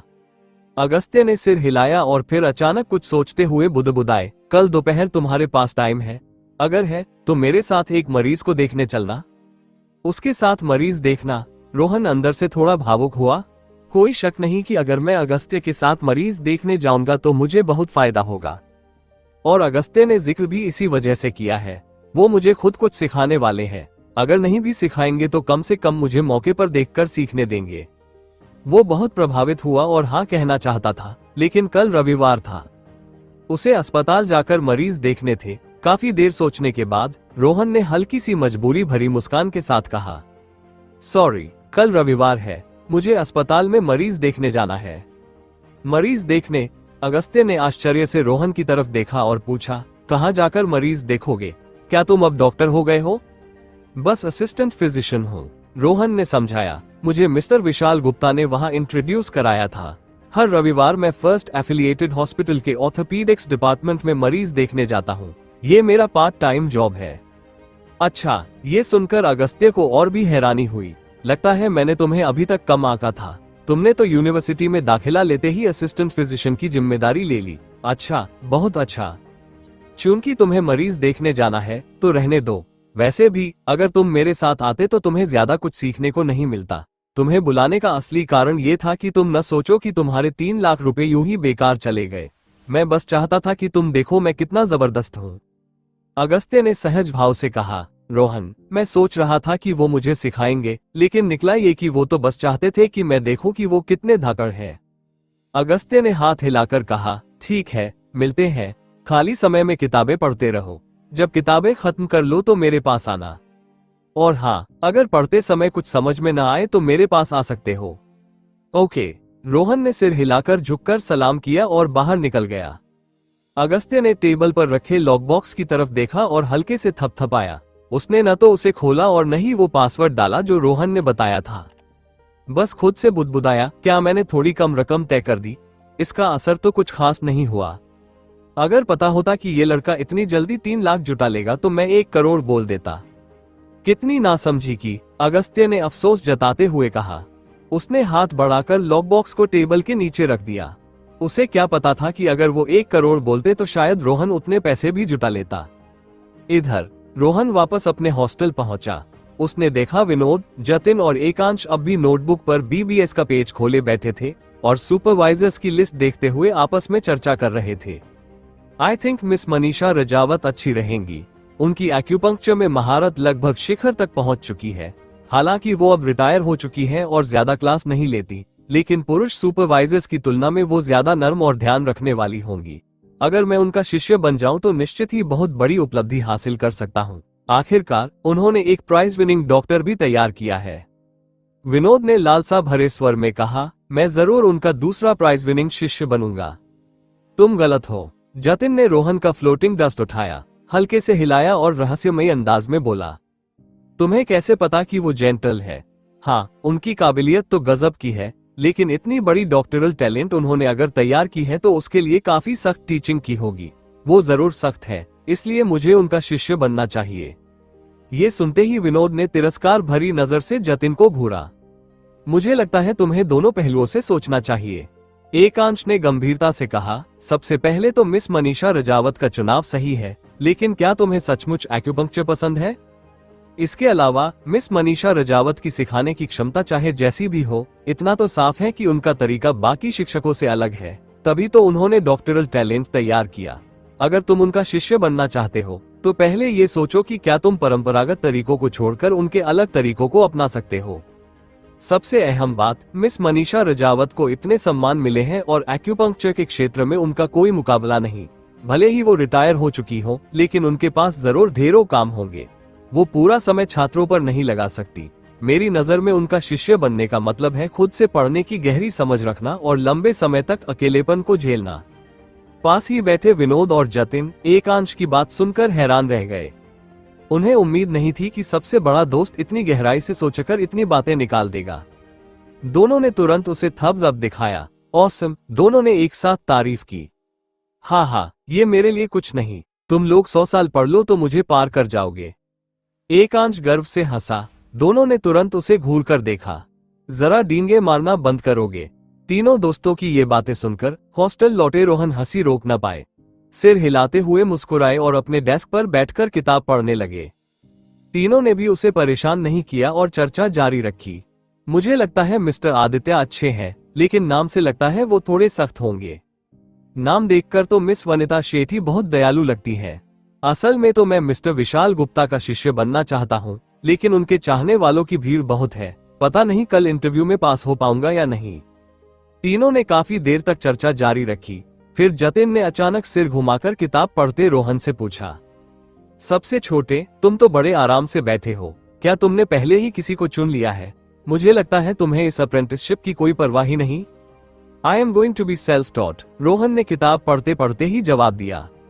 ऑसम, जतिन ने तुरंत थम्स अप दिखाया और सहमति में बोला, सबसे छोटे, मैं तुम्हारी सोच से सहमत हूँ। तुम आगे बढ़ते रहो, हमें इंतजार करने की जरूरत नहीं। यस, एकांश ने भी अंगूठा उठाया। तुम्हें किसी चीज की परवाह नहीं। इस शोरगुल भरी दुनिया में भी तुम इत्मीनान से जीते हो। सबसे छोटे, तुम मजबूत बनते रहो। कम ऑन, हमें तुम पर भरोसा है। Yes, go for it, Vinod ने उदासी भरे अंदाज में पंचलाइन मारी। सबसे छोटे, तुम बस सेल्फ स्टडी पर ध्यान दो और चिंता मत करो। जब हम अप्रेंटिसशिप पूरी कर लेंगे, अपनी काबिलियत दिखा देंगे और नाम कमा लेंगे, तब तुम्हें प्रिस्क्रिप्शंस लिखने की नौकरी दिलवा देंगे, बेरोजगार नहीं रहने देंगे। रोहन पूरी तरह निरुत्तर रह गया। ये कैसे रूममेट्स हैं? सच में, मैंने गलत लोगों से दोस्ती कर ली है। तुम लोग भी ना? रोहन ने किताब नीचे रखी और तीनों को घूरते हुए बोला, मुझे समझ नहीं आता कि तुम्हें इतना कॉन्फिडेंस क्यों है। अप्रेंटिसशिप के लिए इंटरव्यू भी देना होगा। चाहे तुमने कितनी भी देर लगाकर चुनाव किया हो, लेकिन अभी भी पक्का नहीं है कि कल वो तुम्हें एक्सेप्ट करेंगे। कल के अप्रेंटिस मीटिंग को सोचते हुए उसने तीनों को जरा याद दिलाना चाहा। सबसे छोटे, ये तुम गलत कह रहे हो, विनोद ने इस बार गंभीर होकर कहा। दोस्तों को तुम ऐसे कैसे नीचा दिखा सकते हो? बिल्कुल सही, एकांश और जतिन ने भी हामी भरी। रोहन, तो तुम लोगों ने अभी मुझे क्यों नीचा दिखाया था? चलो सवाल घुमाकर पूछता हूँ। रोहन ने बेबस होकर पूछा, क्या तुम में से किसी के पास ऐसा दम है जिससे वो सुपरवाइजर जिसे तुमने चुना है तुम्हें जरूर स्वीकार कर ले? वो तीनों को याद दिलाना चाहता था कि अपने अंदर की ताकत खोजो, ताकि कल इंटरव्यू में दिखाने के लिए उनके पास कुछ ठोस हो। तीनों ने एक दूसरे की तरफ देखा। सबसे पहले जतिन खड़ा हुआ, सीधा तनकर वीरता भरे अंदाज में बोला, मेरे पास ऐसा शरीर है जो इंडियन मेडिसिन के लिए बलिदान देने को तैयार है और इतना मजबूत दिल है कि कभी डगमगाए नहीं। क्या मतलब, तुम लैब रैट बनना चाहते हो? रोहन ने पूछा। अरे बीच में मत टोको, इतनी मुश्किल से इमोशंस जगा रहा हूँ। जतिन ने रोहन को घूरा और फिर से सीधा तनकर बिना डगमगाए बोला, इंडियन मेडिसिन के लिए मैं अपनी जवानी, अपना मध्यम जीवन और यहाँ तक कि अपनी बची हुई जिंदगी तक समर्पित कर सकता हूँ। इंडियन मेडिसिन के लिए मैं हर तरह की भटकाने वाली बातों को छोड़ दूंगा। लड़कियों के पीछे नहीं भागूंगा, बस इंडियन मेडिसिन को अच्छे से पढ़ूंगा और अपनी छोटी सी ताकत इसके विकास में लगा दूंगा। मुझे भरोसा है, मैं कर सकता हूँ। बिल्कुल सही, विनोद भी खड़ा हो गया और गंभीर नजर से रोहन को देखते हुए बोला, मैं भी कर सकता हूँ। मेरा शरीर और मेरा दिल हमेशा इंडियन मेडिसिन के लिए समर्पित होने को तैयार है। मैं भी सहमत हूँ। एकांश भी गर्व से सिर उठाकर खड़ा हो गया और बोला, मेरा सपना है इंडियन मेडिसिन को आगे बढ़ाना। मैं कुर्बानी देने, लड़ने और भविष्य बनाने का हौसला रखता हूँ। हमें पूरा यकीन है, हम कर सकते हैं, तीनों ने एक साथ कहा। इसके बाद उन्होंने एक साथ ऐसा पोज बनाया जैसे आसमान फाड़कर ऊपर उड़ने जा रहे हों। अपने तीनों रूममेट्स को देखकर रोहन हंसी नहीं रोक पाया। ये रिहर्सल कब से कर रहे हो? ये सुनते ही तीनों गुस्से से भर गए। तुम्हारा हम पर कोई सम्मान नहीं है, विनोद ने नाराजगी से कहा। तुम हमें भरोसे लायक नहीं समझते, जतिन भी गुस्से से बोला। और तुम्हारे पास कोई सपना ही नहीं है, एकांश ने बेहद गंभीरता से कहा। हम पूरी इंडियन मेडिसिन के लोगों की तरफ से एकांश ने शुरुआत की और जतिन की तरफ देखा। जतिन ने इशारा समझकर बोला, तुम्हें दोषी ठहराते हैं। विनोद ने कहा, तुम्हें नीचा दिखाते हैं। और आखिर में एकांश ने खत्म किया, और तुम पर हंसते हैं। तो तुम लोग इंडियन मेडिसिन में योगदान कब से देना शुरू करोगे? रोहन ने जिज्ञासा से पूछा। जैसे ही अप्रेंटिसशिप शुरू होगी हम काम में लग जाएंगे और कभी पीछे नहीं हटेंगे, विनोद ने दृढ़ता से कहा। एकांश और जतिन ने भी सिर हिलाकर हामी भरी। रोहन, काश ये तीनों यूनिवर्सिटी के 30,000 से भी ज्यादा लोगों में अलग दिखें और अप्रेंटिसशिप में सफल हो जाएं। तुम लोग बेहतर होगा कि अपनी असली ताकत खोज निकालो और कल इंटरव्यू में दिखाओ। कोशिश करना कि एक ही झटके में टीचर्स को जीत लो, रोहन ने याद दिलाया। ये सुनकर तीनों अपनी अपनी ताकतों के बारे में सोचने लगे और रोहन फिर से किताब पढ़ने बैठ गया। शाम 4 बजे, क्योंकि कल इंटरव्यू असेसमेंट्स होने वाले थे, मैदान में तैयारी शुरू हो गई। कोई छाते खींच रहा था, कोई टेबल कुर्सियां उठा रहा था, कोई झाड़ू लगा रहा था, तो कोई लाइनें खींच रहा था। पहली नजर में पूरा माहौल बहुत ही चहल पहल भरा लग रहा था। साथ ही यूनिवर्सिटी का हर छात्र आने वाले इंटरव्यू असेसमेंट्स के लिए जी जान लगाकर तैयारी कर रहा था। अगली सुबह 7 बजे मैदान पूरी तरह लोगों से भर गया था। लग रहा था जैसे नए छात्रों का रजिस्ट्रेशन हो रहा हो। भीड़ के अलावा मैदान में 50 रोमन छाते एक पंक्ति में लगे थे। हर छाते के नीचे एक लंबी टेबल और कुछ लकड़ी की कुर्सियां रखी थीं। साफ था, ये 50 सेट्स 50 सुपरवाइजर्स के लिए तैयार किए गए थे। लेकिन इस समय टेबल और कुर्सियां खाली थीं। आखिर यूनिवर्सिटी सुपरवाइजर्स को मैदान में अप्रेंटिसेस का इंतजार करने के लिए पहले से नहीं बुला सकती थी। हाँ, ये बिल्कुल जायज था कि अप्रेंटिसेस सुपरवाइजर्स का इंतजार करें। रूम 501 में, जल्दी करो, मैदान लोगों से भरा पड़ा है, हमें जाकर लाइन में लगना होगा। नाश्ता करके लौटे जतिन ने हॉस्टल में घुसते ही कहा। इतनी सुबह? विनोद हैरान हुआ। जल्दी लाइन लगो, जल्दी इंटरव्यू होगा, ताकि ज्यादा इंटरव्यू अटेंड कर पाऊं। अगर कोई सुपरवाइजर मुझे नहीं चुनता तो मैं दूसरे के पास जा सकूं। एकांश पहले से ही सब पैक करके जाने को तैयार था। हाँ, हमें जल्दी करनी होगी, जतिन ने जल्दी जल्दी कहा। सबसे छोटे, तुम भी हमारे साथ चलो, विनोद ने किताब पढ़ते हुए रोहन की तरफ देखते हुए कहा, जब वो अपना सामान समेट रहा था। मैं नहीं जाऊंगा, रोहन ने सिर हिलाकर कहा। मैं यहीं रहकर किताबें पढ़ूंगा। वैसे भी न तो मैं इंटरव्यू देने वाला हूं और न ही किसी को अपना गुरु बनाने वाला हूं। मेरे लिए वहां जाना सिर्फ टाइम की बर्बादी होगी। वो पहले ही एक गुरु को स्वीकार कर चुका था, इसलिए आज की ये अप्रेंटिस मीटिंग उससे कोई मतलब नहीं रखती थी। इसलिए उसके लिए वहां न जाना बिल्कुल मायने नहीं रखता था। नहीं, तुम्हें जरूर चलना होगा, जतिन तुरंत बोला। हम दोस्त हैं, समझे? आज हमारा भविष्य तय होने वाला है। भले ही तुम अप्रेंटिसशिप नहीं कर रहे हो, लेकिन क्या तुम्हें हमारे इतने अहम मौके पर हमारे साथ खड़ा नहीं होना चाहिए? बिल्कुल सही, विनोद ने भी हामी भरी। और तुम ये भी देख पाओगे कि हम अप्रेंटिसशिप कैसे कर रहे हैं, ताकि बाद में ये मत कहना कि हमने कुछ किया ही नहीं। चलो ना साथ में, एकांश ने भी समझाया। हर वक्त हॉस्टल में किताबों में मत डूबे रहो। हमारी यूनिवर्सिटी में इतना बड़ा मौका बार बार नहीं आता। मान लो घूमने फिरने के बहाने ही सही, चलो। और सोचो, अगर तुम्हें कोई सही टीचर मिल गया तो? अगर इस बार नहीं गए तो कितना अफसोस होगा? रोहन ने हल्की सी कड़वी मुस्कान दी। असल में वो सचमुच नहीं जाना चाहता था, लेकिन साफ मना करना भी ठीक नहीं लगता था। और ये तो वो बता ही नहीं सकता था कि उसके पास पहले से ही एक टीचर है। चलो जल्दी करो, अब क्या सोच रहे हो? जतिन आगे आया, रोहन का हाथ पकड़ते हुए बोला। अगर तुम नहीं चले तो मैं तुम्हारी बिना कपड़ों वाली फोटो लेकर BBS पर अपलोड कर दूंगा। तुम जीत गए। ओके, रोहन ने लाचार होकर कहा, फिर किताब नीचे रख दी और हल्की सी सांस छोड़ी। बिना कुछ साथ लिए वो बेड से उतरा, जल्दी से जूते पहने और अपने तीनों रूममेट्स के साथ दौड़ता हुआ मैदान की तरफ निकल पड़ा। मैदान पहुंचकर वे सब दंग रह गए। पूरा मैदान लोगों से भरा हुआ था। ये तो सचमुच लोगों का सागर है। नए स्टूडेंट्स का वेलकम भी इतना रौनकदार नहीं था। विनोद सामने का नजारा देखकर हैरान रह गया। मैदान में कभी इतने लोग इकट्ठा नहीं हुए। रोहन भी ये नजारा देखकर चौंक गया। उसने सोचा भी नहीं था कि ये इतना बड़ा इवेंट होगा। लगभग पूरी यूनिवर्सिटी के सभी स्टूडेंट्स यहाँ थे। कुल मिलाकर 30,000 से भी ज्यादा लोग मैदान में जमा थे, इसलिए इतनी जबरदस्त हलचल होना लाजमी था। वो देखो, सामने वाली सीनियर कितनी खूबसूरत है, जतिन उचक कर किसी तरफ देखते हुए बोला। कहाँ? एकांश और विनोद तुरंत इधर उधर देखने लगे। रोहन ने फौरन तीनों को पकड़ लिया और बोला, मत भूलो कि तुम यहाँ किस लिए आए हो। तीनों ने तुरंत अपनी हरकतें संभाल ली। उन्होंने जल्दी ही एक जगह तय की और फिर इधर उधर जाकर आसपास की जानकारी जुटाने लगे। रोहन बस मैदान में इधर उधर घूमता रहा। जहां भी गया वही सुनाई दिया, अप्रेंटिस मीटिंग की तारीफें, उम्मीदें, अंदर का तनाव और एक दूसरे को हिम्मत देने की बातें। ओह माय गॉड, मुझे तो ये पूछने पर पता चला कि सारे डॉक्टरल स्टूडेंट्स भी यहाँ आए हुए हैं। जतिन ने हैरानी से कहा, जब चारों सुबह 8:45 बजे मंच के पास फिर मिले। एकांश और विनोद दोनों का चेहरा गंभीर हो गया और उन्होंने सिर हिलाया। ये तो मुसीबत है, इतने जबरदस्त कंपेटिटर है। उनकी तुलना में तो हम बिल्कुल नए हैं, जिन्हें न कुछ पता है और न कुछ करना आता है। हिम्मत रखो और खुद पर भरोसा करो। रोहन ने तुरंत अपने तीनों दोस्तों को हिम्मत दी जब उसने देखा कि उनमें आत्मविश्वास की कमी है। ओक, तीनों ने जोर से सिर हिलाया। इसी बीच वाइस प्रेसिडेंट गौरव और कुछ स्कूल के नेता आ गए। सभी छात्रों की नजरों के बीच वे मंच की ओर बढ़े।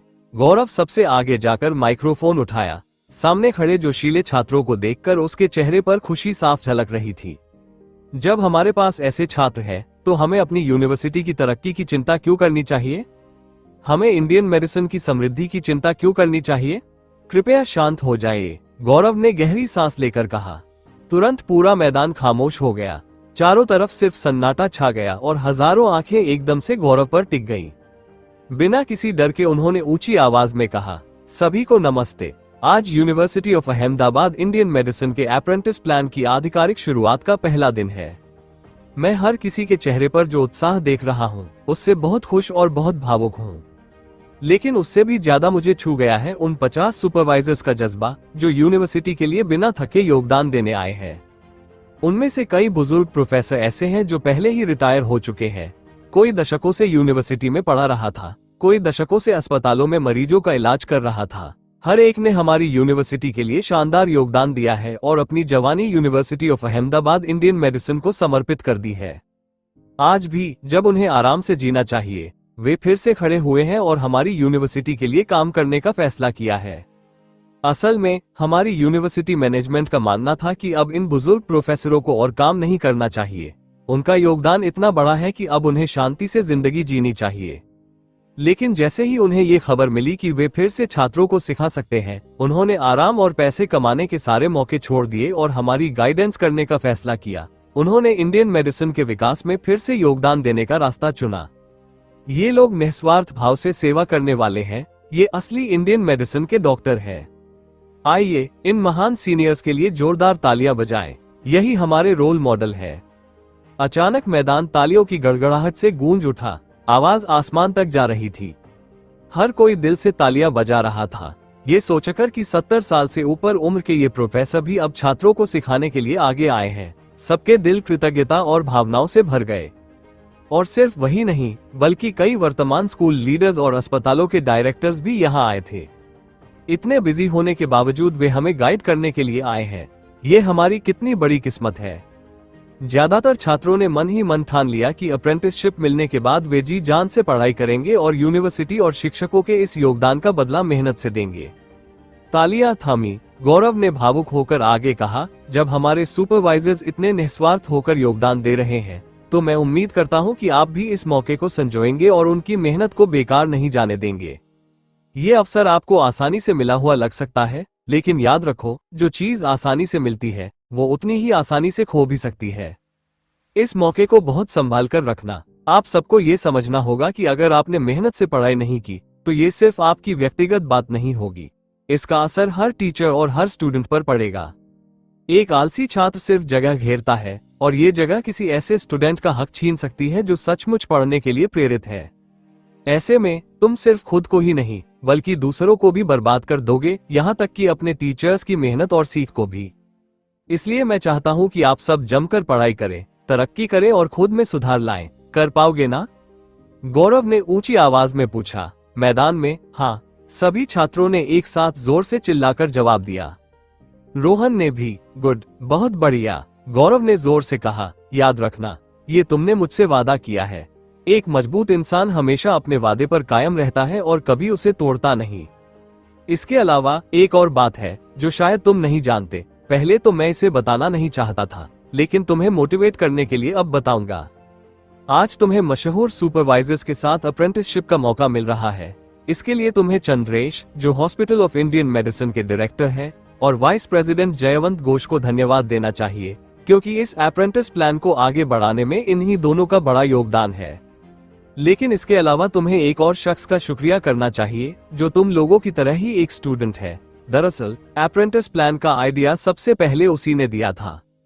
धम, ये सुनकर पूरा मैदान हक्का बक्का रह गया। एक स्टूडेंट? क्या सचमुच अप्रेंटिस प्लान एक स्टूडेंट ने प्रपोज किया था? मतलब जो अफवाह थी वो सच थी। सिर्फ छात्र ही नहीं, बल्कि देखने आए टीचर्स भी दंग रह गए। किसी ने नहीं सोचा था कि ये प्लान दरअसल एक स्टूडेंट का आइडिया था। सबसे हैरानी की बात तो ये है कि यूनिवर्सिटी ने इस सुझाव को स्वीकार भी कर लिया। यूनिवर्सिटी की स्थापना से अब तक ऐसा कभी नहीं हुआ था, और ये आइडिया एक स्टूडेंट का निकला। भीड़ में ईशानी सोच रही थी, आखिर है कौन? हे भगवान, सच में एक स्टूडेंट। ये स्टूडेंट तो वाकई कमाल का है। बुरा हो गया, बुरा हो गया। अब एक अप्रेंटिसशिप कोटा तो पक्का इसको ही मिल जाएगा। जतिन ने हैरानी से उबरते हुए उदास होकर कहा। एकांश और विनोद भी उतने ही शॉक्ड और डिप्रेस्ड हो गए। वाइस प्रेसिडेंट की ये बात सुनकर पास खड़े रोहन खुद भी पूरी तरह स्तब्ध रह गए। उसने कभी नहीं सोचा था कि वाइस प्रेसिडेंट सबके सामने ये बात कह देंगे। क्या वो मुझे सबके सामने एक्सपोज करने वाले हैं? और वाकई मंच पर खड़े गौरव ने हाथ उठाकर सबको शांत रहने का इशारा किया। तुरंत पूरा मैदान खामोश हो गया। सभी की नजरें उसी पर टिक गईं, ये देखने के लिए कि क्या वो उस स्टूडेंट का नाम बताएंगे। सबके मन में जिज्ञासा थी, आखिर कौन सा महान स्टूडेंट है जिसने यूनिवर्सिटी मैनेजमेंट को अप्रेंटिस प्लान प्रपोज किया? वो स्टूडेंट एक फ्रेशमैन है, गौरव ने कहा। सुनते ही सब और भी ज्यादा शॉक्ड हो गए। ये तो बिल्कुल वही है जो बीबीएस पर अफवाह फैली थी। कुछ लोग उन परशुरामियों की तारीफ कर रहे थे जिन्होंने ये खबर पहले फैलाई थी, तो कुछ स्टन्ड होकर फ्रेशमैन की ओर देखने लगे। यार, अभी अभी यूनिवर्सिटी में आए एक फ्रेशमैन ने इतना कंस्ट्रक्टिव सुझाव दिया? ये तो बहुत ओवर लग रहा है। गौरव ने आगे कहा, मैंने ये इसलिए बताया कि वो एक फ्रेशमैन है, ताकि आप सब उससे सीख लें। वो भी स्टूडेंट है और आप भी, आप सब में भी वही पोटेंशियल है। इसलिए अगर आपके पास भी कोई कंस्ट्रक्टिव सुझाव हो तो बेहिचक यूनिवर्सिटी को बताइए। यूनिवर्सिटी की तरफ से मैं आपका पहले ही शुक्रिया अदा करता हूँ। जैसे ही सब ताली बजाने वाले थे, गौरव ने अचानक एक और लाइन कह दी जिसने सबको दंग कर दिया। उसका नाम है रोहन। उन्हें पता था कि ये नाम सबके सामने लेने के बाद उस स्टूडेंट के लिए कितनी मुश्किलें खड़ी हो जाएंगी, लेकिन इस स्टूडेंट ने सबके लिए इतना फायदेमंद सुझाव दिया है, इसलिए उसका नाम जरूर लेना चाहिए। इसलिए उन्होंने सार्वजनिक रूप से कहा, रोहन नाम के इस स्टूडेंट को धन्यवाद देने के लिए। और जैसे ही उन्होंने कहा, पूरा मैदान गूंज उठा। रोहन? क्या वही रोहन जो बीबीएस पर सेलिब्रिटी बन चुका है? क्या वही रोहन जिसने शरद पूर्णिमा इवनिंग पार्टी में कैंपस क्वीन के साथ गाना गाया था? क्या वही रोहन जिसने स्टार्ट ऑफ टर्म सेरेमनी में गाना गाया था? ये सचमुच वही है। शश। रोहन का नाम सुनते ही उसके तीनों दोस्त विनोद, जतिन और एकांश जो उसके साथ खड़े थे, तुरंत चारों दिशाओं में फैल गए। उन्होंने रोहन से दूरी बना ली और उसकी तरफ ऐसे घूरने लगे जैसे कोई एलियन खड़ा हो। ये सचमुच रोहन है। ईशानी के पास खड़े देविका भी हैरान रह गए। ये सचमुच वही है, लेकिन इसने हमें कभी बताया क्यों नहीं? भूमि बोली, हे भगवान, ये इंसान तो कमाल का है और कितना सहनशील भी। इतना बड़ा काम करके भी कभी जिक्र नहीं किया। ये वो हो सकता है? ईशानी भी पूरी तरह हैरान थी। वो मासूम, सीधा सादा किताबों का कीड़ा, वो कैसे हो सकता है? उसने तुरंत चारों तरफ नजर दौड़ाई, रोहन को ढूंढने लगी। लेकिन जैसे ही मुड़ी, उसका दिल दहल गया। उसे याद आया कि उस रात रोहन अपने डॉर्म वापस नहीं आया था।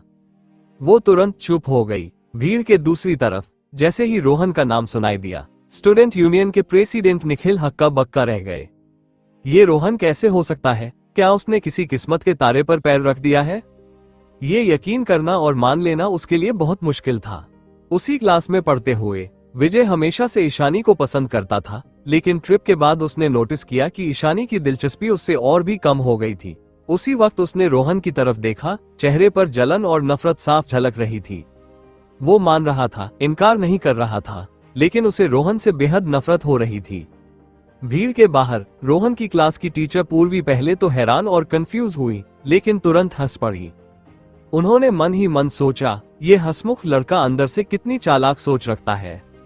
जब सब लोग हैरान थे, रोहन हल्की सी कड़वी मुस्कान के साथ खड़ा था। वो खुद भी चौंक गया था। उसे अंदाजा नहीं था कि गौरव इतने सारे लोगों के सामने उसका पूरा नाम ले लेंगे। कमाल है, अब उसे पता था कि ध्यान से बचना नामुमकिन है। मंच पर गौरव चुपचाप खड़े थे, स्टूडेंट्स की गर्मागर्म चर्चाओं को देखते हुए। काफी देर बाद जब आवाजें धीरे धीरे कम होने लगी, तो उन्होंने फिर बोलना शुरू किया। ठीक है, मैंने बहुत कुछ कह लिया है, अब मैं तुम्हारा और समय बर्बाद नहीं करूंगा। यहां मैं घोषणा करता हूं, teacher student meet and greet अभी से शुरू होता है। जैसे ही उन्होंने कहा, धड़ाम धड़ाम धड़ाम सलामी की बंदूकें दग गईं। छात्र अपने चर्चे और हैरानी छोड़कर उधर देखने लगे, एकांश, जतिन और विनोद की तिकड़ी भी। उन्होंने देखा, खेल मैदान की ओर जाने वाली चौड़ी सड़क के किनारे सलामी की तोपें रखी थीं। और उसी धमाके के बीच 50 टीचर मुस्कुराते हुए कदम बढ़ाते चले आ रहे थे। जैसे ही सुपरवाइजर नजर आए, पूरा मैदान तालियों की गड़गड़ाहट से गूंज उठा। ताली बजाते हुए 50 सुपरवाइजर हंसते बातें करते रेड कारपेट पर चले आ रहे थे, अपनी अपनी जगह की तरफ बढ़ते हुए। कुमार, मैंने कभी तुमसे प्रभावित नहीं हुआ और आज भी नहीं हूं। बस देखना, मेरा शागिर्द तुम्हारे वाले को धूल चटा देगा। हाँ हाँ। एक थोड़े मोटे, नाटे लेकिन जोश से भरे सफेद बालों वाले नौजवान ने बगल में खड़े दुबले पतले कमजोर शरीर वाले आदमी से कहा। तुम? वो दुबला पतला बुजुर्ग टीचर उसे तिरछी नजर से देखते हुए बोला, जिस स्टूडेंट को मैं 3 दिन सिखाऊंगा, वो तुम्हारे 1 साल के स्टूडेंट से बेहतर होगा। हाँ हाँ, एक चीज है जिसमें मैं तुमसे मुकाबला नहीं कर सकता, और वो है बढ़ चढ़कर बोलना। मोटे छोटे टीचर ने हंसते हुए जवाब दिया, मेरे पास बहुत खूबियां हैं, देखते हैं कौन जीतता है। दुबले पतले टीचर ने हंसते हुए कहा और जोड़ा, बस बाद में शर्मिंदा मत होना। उनके पास ही एक सलीके से कपड़े पहनी हुई संतुलित कदकाठी की महिला टीचर एक पुरुष टीचर के साथ चल रही थी। दत्ता, क्या तुम हमेशा से मुझसे मुकाबला करने का सपना नहीं देखते रहे हो? महिला टीचर ने मुस्कुराकर उस पुरुष की ओर देखते हुए कहा, अब मौका है, अपने अपने शागिर्दों के जरिए मुकाबला कर लेते हैं, देखते हैं किसका शागिर्द आगे निकलता है। पक्का। पुरुष टीचर मुस्कुराया और बोला, कहते हैं कि सज्जन लोग औरतों से नहीं लड़ते, लेकिन इस बार मुकाबला पक्का। हाँ, तुम्हारे पास अपने शागिर्द को सिखाने का समय ही कहाँ है, जीत तो मेरी ही होगी। इतना यकीन मत रखो, महिला टीचर ने ठंडी हंसी के साथ जवाब दिया। महिला टीचर ने सिर हिलाते हुए कहा, मुझे उसे खुद सिखाने की जरूरत नहीं है, उसकी समझ ही सबसे बड़ी ताकत है। अभी जीत हार की बात करना बहुत जल्दी है, क्या तुम्हें इतना यकीन है? बिल्कुल है, पुरुष टीचर ने पूरे भरोसे के साथ कहा। तो फिर तुम्हें निराशा ही होगी, महिला टीचर हल्के से मुस्कुराई। भीड़ में कई बुजुर्ग टीचर आपस में जमा हुए। रजावत, तुम्हें रिटायर हुए 10 साल से ज्यादा हो गया है, क्या अब भी तुम्हारे पास सिखाने की ताकत है?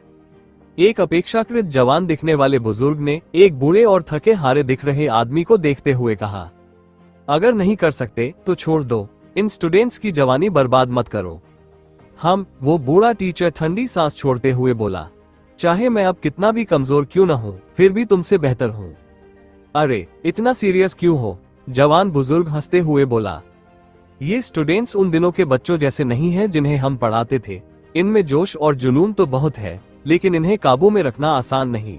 आराम से रहो, तुम्हारी सेहत सबसे जरूरी है। बकवास बंद करो, बूढ़े टीचर ने उसे घूरते हुए कहा।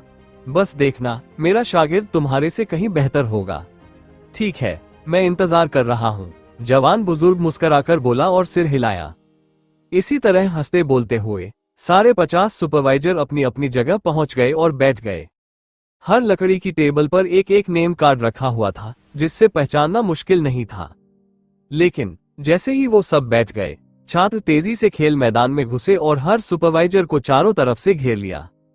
एकांश, जतिन और विनोद को रोहन और उसके राज की तरफ ध्यान देने का समय ही नहीं मिला। उन्होंने रोहन की तरफ एक धमकी भरी नजर डाली और फिर पूरी रफ्तार से सुपरवाइजरों की ओर भाग पड़े, बिना परवाह किए कि वे किसके सामने लाइन में खड़े हो रहे हैं। मिस्टर दत्ता, हमें हड्डियां जोड़ने की टेक्निक में सबसे पहले किस पर पकड़ बनानी चाहिए, स्पर्श पर, बल पर, या हड्डियों और नाड़ियों को पहचानने पर? मिस्टर सिन्हा, प्लीज हमें बताइए। मिस्टर घोसले जैसे जैसे छात्र चारों तरफ जमा होते गए, हर एक सुपरवाइजर के पास एक के बाद एक सवालों की बौछार होने लगी। पूरा माहौल मीट एंड ग्रीट से ज्यादा एक इंटरव्यू जैसा लग रहा था। कुछ सुपरवाइजर तो सचमुच हैरान थे, उन्हें उम्मीद नहीं थी स्टूडेंट्स का इतना ऊंचा उत्साह और जोश, लेकिन फिर भी सुपरवाइजर पूरी शांति से सबके सवालों के जवाब देते रहे। कुछ ही पलों में वो 50 बड़े छाते पूरी तरह से भीड़ से घिर गए। बाहर खड़े स्टूडेंट्स धक्का मुक्की करते हुए अंदर घुसने की कोशिश कर रहे थे। पूरा नजारा बेहद जोशीला था। मंच पर गौरव ये सब देखकर मुस्कुरा रहे थे। स्टूडेंट्स का इतना गजब का उत्साह उनकी उम्मीद से भी ज्यादा था। शुरू में उन्हें फिक्र थी कि शायद नतीजा उनकी उम्मीद के मुताबिक न निकले, लेकिन ये नजारा देखकर उनकी सारी चिंता दूर हो गई। अगर ये अच्छा नतीजा नहीं है तो फिर और क्या हो सकता है। उनके पास ही Ahmedabad medical university, Vandita university of Indian medicine, medical university of Vandita, Narayan university of Indian medicine, medical university of Narayan, Phoenix university of Indian medicine, medical university of Phoenix और Ronak university of medicine and pharmacology, इन 8 यूनिवर्सिटीज के leaders दूर से आए थे ताकि इस अनुभव से सीख सकें। Vice president Kumar, medical university of Ahmedabad के लीडर ने मुस्कुराते हुए कहा, तुम्हारे स्कूल का ये अप्रेंटिस प्लान वाकई बहुत अच्छा चल रहा है। आपकी तारीफ के लिए धन्यवाद, गौरव ने खुशी से नम्रता दिखाते हुए जवाब दिया। अगर ये अच्छा नहीं है तो फिर अच्छा किसे कहेंगे? मेडिकल यूनिवर्सिटी ऑफ वंदिता के लीडर पास आते हुए बोले, देखो तो जरा कितना शानदार नजारा है।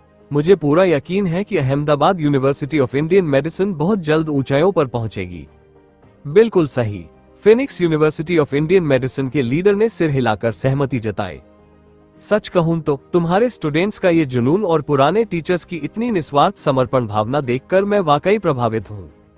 हाँ, मुझे तुम्हारे स्कूल की भावना बहुत पसंद आई, Ronak university of Indian medicine के लीडर ने भी बीच में कहा। गौरव ने हल्की मुस्कान समेटी और खेल मैदान में चल रहे शानदार नजारे को देखते हुए कहा, जैसा कि मैंने पहले कहा था, ये बुजुर्ग टीचर्स अपनी पूरी जिंदगी हमारे स्कूल को समर्पित कर चुके हैं और अनगिनत टैलेंटेड स्टूडेंट्स तैयार किए हैं। रिटायरमेंट की उम्र में, यहाँ तक कि कुछ सालों से रिटायर होने के बाद भी वे हमारे स्कूल और भारतीय चिकित्सा के लिए योगदान देने को तैयार है। इसके लिए मैं वाकई आभारी हूँ और खुद को भाग्यशाली मानता हूँ कि वे हमारे साथ हैं। बाकी यूनिवर्सिटीज के लीडर्स ने एक साथ सिर हिलाया। सचमुच ये हर जगह मुमकिन नहीं होता। इन पुराने टीचर्स की यह इच्छा उनके स्कूल के प्रति वफादारी और भारतीय चिकित्सा से उनके गहरे लगाव को दिखाती है। ये उनकी सच्ची भावना और दिल की बात थी। खेल मैदान के बाहर रोहन अकेला खड़ा था क्योंकि उसके रूममेट्स अलग अलग सुपरवाइजरों से सवाल पूछने में व्यस्त थे। उसने भीड़ भाड़ वाला नजारा देखा और हल्का सा भौहें चढ़ाई। अगर ये ऐसे ही चलता रहा तो गड़बड़ हो सकती है। इतने सारे स्टूडेंट्स सवाल कर रहे हैं तो आज के लिए तैयार किए गए इंटरव्यू और टेस्ट शायद हो ही न पाए। रोहन ने चारों ओर नजर दौड़ाई।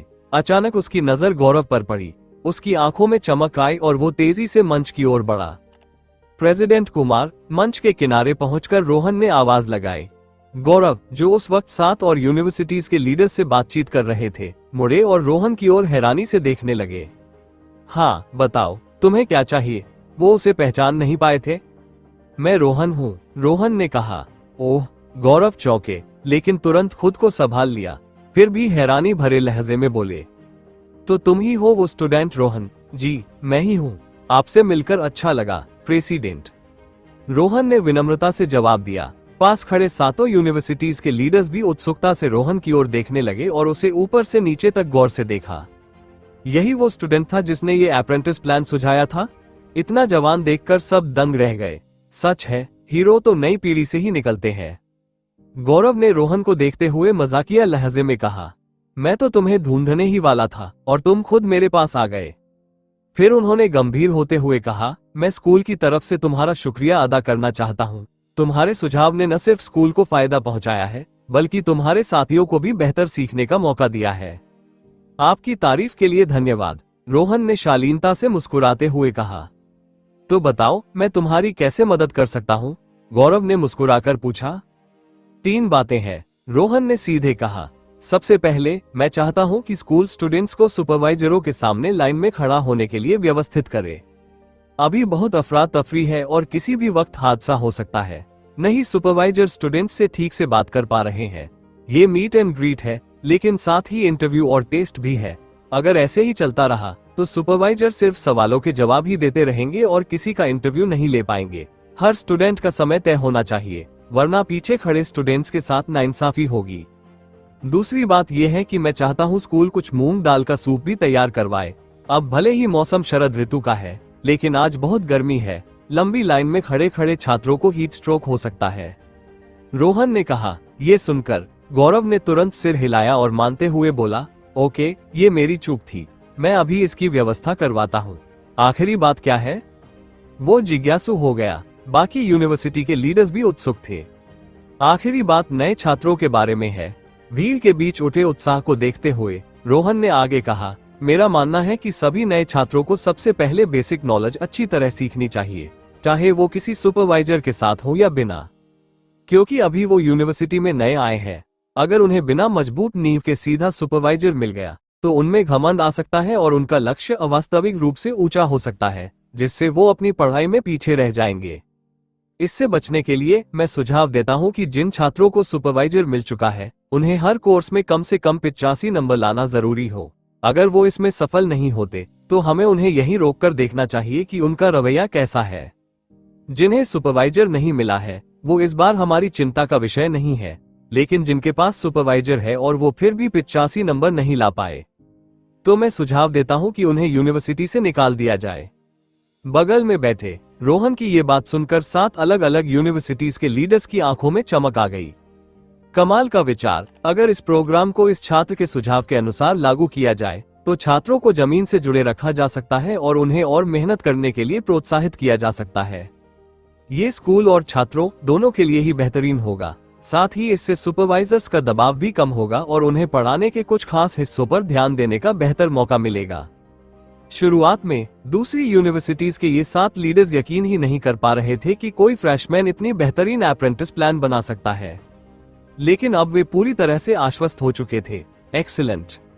बाकी लीडर्स की तरह गौरव की आंखों में भी चमक आ गई। उसने तुरंत सहमति में सिर हिलाया। मामले को गंभीरता से लेते हुए वो बोला, स्टूडेंट रोहन, तुम्हारे शानदार सुझावों के लिए धन्यवाद। तुम्हारी आखिरी बात पर मैं स्कूल मैनेजमेंट से गहराई से चर्चा करूंगा। बाकी दोनों मैं अभी लागू करवाता हूँ। हालांकि उसने ऐसा कहा, लेकिन उसे यकीन हो चुका था कि ये प्लान कामयाब होगा। वो रोहन को लंबे समय तक निहारता रह गया। ये छात्र सचमुच टैलेंटेड है। पहले तो इसने अप्रेंटिस प्लान का आइडिया दिया, फिर उसमें सुधार के सुझाव भी लेकर आया। दूरदर्शी और बेहद सटीक। सच ही है, हीरो तो हमेशा नई पीढ़ी से निकलते हैं। पहले उसे लगता था कि अप्रेंटिस प्लान बस रोहन की अचानक आई चालाकी का नतीजा है, लेकिन अब उसे समझ आ गया कि ये प्लान गहरी सोच विचार के बाद ही तैयार किया गया है, वरना वो इसके इतने ठोस सुधार नहीं बता पाता। ओक, रोहन ने सिर हिलाते हुए कहा, प्रेसिडेंट, मिलते हैं। गो अहेड, गौरव ने मुस्कुराकर सिर हिलाया। रोहन मुड़ा और वहां से चला गया। उसके पीछे दूसरी यूनिवर्सिटीज के 8 लीडर्स एक साथ आगे बढ़े। प्रेसिडेंट कुमार, आपकी यूनिवर्सिटी ने वाकई कमाल का छात्र एडमिट किया है। उनमें से एक ने सच्चे दिल से तारीफ की, बाकी सबने भी सिर हिलाकर सहमति जताई। इस तारीफ के सामने गौरव बस मुस्कुराते रहे, कुछ बोले नहीं। फिर हल्की झिझक के साथ कहा, please excuse me for a moment. वो जल्दी से मैनेजमेंट से चर्चा करने के लिए चले गए। इधर गौरव के जाते ही 8 यूनिवर्सिटी लीडर्स की नजरें फिर से स्पोर्ट्स ग्राउंड पर भीड़ भरे दृश्य की ओर मुड़ गई। ये अप्रेंटिस प्लान प्रोग्राम तो वाकई शानदार चल रहा है। मेडिकल यूनिवर्सिटी ऑफ नारायण के लीडर ने प्रशंसा भरे स्वर में कहा, हम सब इस अप्रेंटिस प्लान प्रोग्राम को लेकर काफी आश्वस्त हैं। Ahmedabad university of Indian medicine के नतीजों के आधार पर ये और भी बेहतर होगा। मेडिकल यूनिवर्सिटी ऑफ वंदिता के लीडर ने कहा, और फिर अचानक विषय बदलते हुए बोले, लेकिन सच कहूं तो मुझे इस छात्र रोहन के बारे में ज्यादा जिज्ञासा है। तुम्हें जलन हो रही है ना? Phoenix university of Indian medicine के लीडर ने मजाक उड़ाया। असल में उनमें से कौन था जिसे जलन नहीं हो रही थी? इतनी कम उम्र में सुझाव देना, गलतियों की भरपाई करना और सही दिशा बताना, ये सचमुच टैलेंट है। स्कूल का असली उद्देश्य ही टैलेंट्स तैयार करना है, और Ahmedabad university of Indian medicine ने तो वाकई गजब का टैलेंट खोज निकाला था। क्यों उनकी यूनिवर्सिटी में ऐसा कोई छात्र नहीं था? कम से कम अभी तक तो उन्होंने किसी को नहीं पाया था। थोड़ी बहुत जलन तो है, लेकिन सबसे अहम बात यह है क्या तुम्हें पता है कि ये छात्र रोहन आने वाले क्विज के लिए साइन अप कर चुका है? मेडिकल यूनिवर्सिटी ऑफ वंदिता के लीडर ने उत्सुकता से पूछा। ये सुनकर बाकी 8 लोग थोड़ी देर के लिए चुप रह गए, फिर सबने एक साथ सिर हिलाया। वे सभी यूनिवर्सिटी के लीडर्स थे, लेकिन उनके पास इतना समय नहीं था कि जाकर लिस्ट देख पाते कि क्विज में कौन कौन रजिस्टर हुआ है। लेकिन सोचकर अगर रोहन उस क्विज में हिस्सा लेने की क्षमता रखता है तो Ahmedabad university of Indian medicine ने वाकई एक जीनियस एडमिट किया है। इस पर इतना हंगामा मत करो, Phoenix university of Indian medicine के लीडर ने सिर हिलाते हुए कहा। इस छात्र रोहन ने कुछ अच्छे सुझाव जरूर दिए हैं, सुनने में शानदार लगते हैं, लेकिन इससे ये साबित नहीं होता कि उसकी इंडियन मेडिसिन में भी उतनी ही काबिलियत है। Better to be safe than sorry, medical university of Vandita के लीडर ने सोचने के बाद कहा। सोचो जरा, अगर उसके पास सचमुच गहरी जानकारी और हुनर न होता तो वो कहां से इतनी हिम्मत जुटाता कि सीधे यूनिवर्सिटी के लीडर को सुझाव दे सके, और वो भी एक फ्रेशमैन होकर। क्या किसी साधारण छात्र की बात को Ahmedabad university of Indian medicine का मैनेजमेंट इतनी गंभीरता से लेता? मुझे नहीं लगता कि ये छात्र इतना साधारण है। ये सुनकर बाकी सबने सहमति में सिर हिलाया। उन्हें पता नहीं था कि रोहन क्विज की लिस्ट में है या नहीं, लेकिन सबने तय कर लिया कि वापस जाकर जरूर ध्यान से देखेंगे। 15 मिनट बाद गौरव वापस स्पोर्ट्स ग्राउंड के मंच पर आ गए। उन्होंने 8 यूनिवर्सिटी लीडर्स को सिर हिलाकर नमस्ते किया और फिर माइक्रोफोन उठा लिया। एवरीवन अटेंशन, घास के मैदान में फैली शोरगुल भरी भीड़ को देखते हुए गौरव ने जोर से आवाज लगाई। शोर तुरंत शांत हो गया, पूरा स्पोर्ट्स ग्राउंड खामोश हो गया। छात्रों ने प्रेसिडेंट कुमार की आवाज पहचान ली और फौरन मंच की तरफ देखने लगे। मैं समझता हूं कि आप सब इस अप्रेंटिस प्लान को लेकर बहुत उत्साहित हैं। भीड़ की ओर देखते हुए गौरव ने आगे कहा, लेकिन ध्यान रहे, ये मुलाकात सिर्फ एक इंटरव्यू है, कोई Q&A सेशन नहीं। छात्रों को हमारे सुपरवाइजर्स का सम्मान करना चाहिए। धक्का मुक्की मत करो, हर ट्यूटर के सामने लाइन बनाओ और बारी बारी से उनसे बातचीत करो। हर छात्र को किसी भी सुपरवाइजर से बात करने के लिए सिर्फ 1 मिनट मिलेगा। क्या सभी चौंक गए? सिर्फ 1 मिनट? 1 मिनट में कोई क्या कर सकता है? अपनी सेल्फ इंट्रोडक्शन भी पूरी नहीं होगी? लाइन में आगे खड़े छात्रों का मूड खराब हो गया, लेकिन पीछे वालों के चेहरे खिल उठे। अगर टाइम लिमिट ज्यादा रखी जाती तो उनकी बारी कब आती? 30,000 से भी ज्यादा छात्र और सिर्फ 50 सुपरवाइजर। अगर हर छात्र को 1 मिनट मिले तो औसतन हर सुपरवाइजर को 600 मिनट देने पड़ते, यानी पूरे 10 घंटे। कोई भी सुपरवाइजर लगातार 10 घंटे पूरी एकाग्रता से कैसे बैठ सकता था? ये सोचकर सबको लगा कि 1 मिनट वाकई काफी लंबा है। झटका उतरते ही छात्रों ने आदेश का पालन करना शुरू कर दिया। कुछ ही देर में हर सुपरवाइजर की टेबल के सामने लंबी लाइनें बन गईं। ग्रेट! स्टूडेंट्स को लाइन में खड़ा देख गौरव ने सिर हिलाया और कहा, हमारी Ahmedabad university of Indian medicine के छात्र वाकई गजब के टैलेंटेड हैं। स्पोर्ट्स ग्राउंड पर 8 जगहों पर मूंग दाल का सूप और हर्बर अगस्टाशी सिरप उपलब्ध है। अगर किसी को असहज लगे तो आराम कर लें और हीट स्ट्रोक से बचें। अंत में मैं एक घोषणा करना चाहता हूं। गौरव ने माइक्रोफोन से पूरे मैदान में मौजूद छात्रों को संबोधित किया। गहन अध्ययन और चर्चा के बाद स्कूल मैनेजमेंट ने फैसला किया है कि अप्रेंटिस प्लान प्रोग्राम शुरू होने से पहले एक सख्त नियम लागू किया जाएगा। ये सुनकर सब छात्र हैरान रह गए। सख्त नियम? यानी ऐसा नियम जिसे हर किसी को मानना होगा और किसी भी हालत में तोड़ा नहीं जा सकता। 50 सुपरवाइजर भी उलझन में थे, उन्हें भी कुछ समझ नहीं आया था। ये नियम हमारी यूनिवर्सिटी में पढ़ रहे हर छात्र पर लागू होगा। गौरव ने आगे कहा, ये अप्रेंटिस प्लान प्रोग्राम सबके लिए खुला है, लेकिन आप में से कई अभी बेसिक नॉलेज या थ्योरी में भी मजबूत नहीं है। इसलिए स्कूल मैनेजमेंट ने मिलकर ये तय किया है कि जो भी छात्र अप्रेंटिस बनना चाहता है उसे हर कोर्स में कम से कम 85 नंबर लाना जरूरी होगा। हाँ, जिन छात्रों को 85 नहीं मिले लेकिन उन्होंने इंटरव्यू पास कर लिया, उनकी सीट रिजर्व रहेगी। लेकिन अगर आने वाली टर्म एंड एग्जाम्स में आप 85 अंक नहीं ला पाए तो आपको सीधा बाहर निकाल दिया जाएगा। ये सुनकर मैदान में मौजूद सभी 50 सुपरवाइजर्स ने एक साथ सिर हिलाकर सहमति जताई। ये उनके लिए और छात्रों दोनों के लिए अच्छा था। बिना मजबूत नींव के सीधा उनके साथ पढ़ना छात्रों को सिर्फ हवा में सपने दिखाता। लेकिन छात्रों की सोच अलग थी। 85 अंक? मजाक कर रहे हैं? ये किसका आइडिया है? इसमें इंसानियत कहाँ है? इतने नंबर तो कुछ स्कॉलरशिप के लिए ही चाहिए होते हैं। ओह भगवान, ये तो जान लेने वाला नियम है। भाड़ में जाए, मैं तो पहले ही एक कोर्स में फेल हो चुका हूँ, अब प्राइवेट ट्यूटर से जल्दी पकड़ने का सोच रहा था। इस नियम के साथ मुझे सुपरवाइजर कैसे मिलेगा? इतनी सख्त शर्तें, क्या मुझे छोड़ ही देना चाहिए? हाँ, ये तो बहुत ज्यादा है। पूरा मैदान छात्रों की दयनीय चीखों से गूंज उठा। ये सब सुनकर रोहन तुरंत वहां से खिसक लिया। उसे डर था कि कहीं कोई ये न जान ले कि ये उसका सुझाव था, वरना छात्रों का गुस्सा उसी पर टूट पड़ता। लेकिन कुछ छात्रों की सोच बिल्कुल अलग थी। अप्रेंटिस बनना एक बहुत बड़ा मौका है। भले ही मैं फेल हो गया हूँ, लेकिन मेरे पास वक्त है। अगली परीक्षाओं तक अपने रिजल्ट सुधार सकता हूँ। बिल्कुल सही। अगर अभी हार मान ली तो आगे की पढ़ाई में भी ढिलाई हो जाएगी, और अगर मैं अपने रिजल्ट सुधार नहीं पाया तो सुपरवाइजर पाने का तो सवाल ही नहीं उठता। प्रेसिडेंट हमें और मेहनत करने के लिए प्रेरित कर रहे हैं। सिर्फ 85 अंक अगली बार लाकर दिखाऊंगा। हाँ, डरने की कोई जरूरत नहीं, सिर्फ 85 अंक ही तो है। इन स्कॉलर टाइप छात्रों की बातें सुनकर निराश छात्रों ने भी दांत भींचकर ठान लिया कि अगली परीक्षा में 85 अंक लेकर दिखाएंगे। 85 अंक, अब पूरी जान लगानी होगी। न खेलकूद, न बेवजह घूमना फिरना।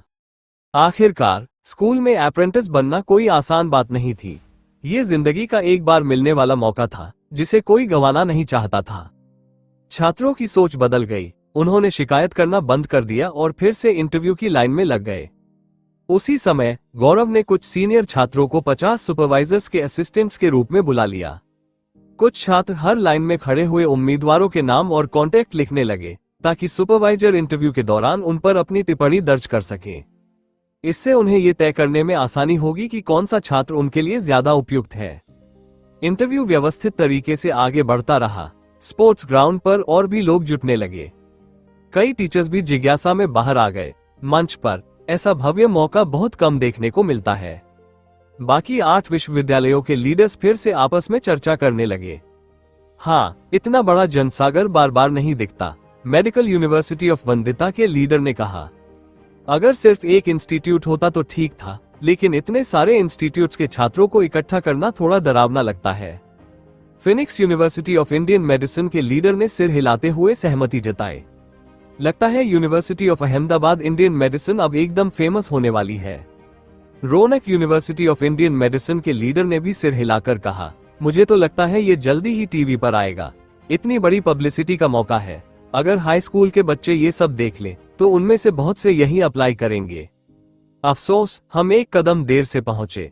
मेडिकल यूनिवर्सिटी ऑफ अहमदाबाद के लीडर ने हल्की मुस्कान के साथ सिर हिलाया और बोला, आखिर ये Rohan university of Indian medicine में क्यों आया, हमारे मेडिकल यूनिवर्सिटी में क्यों नहीं?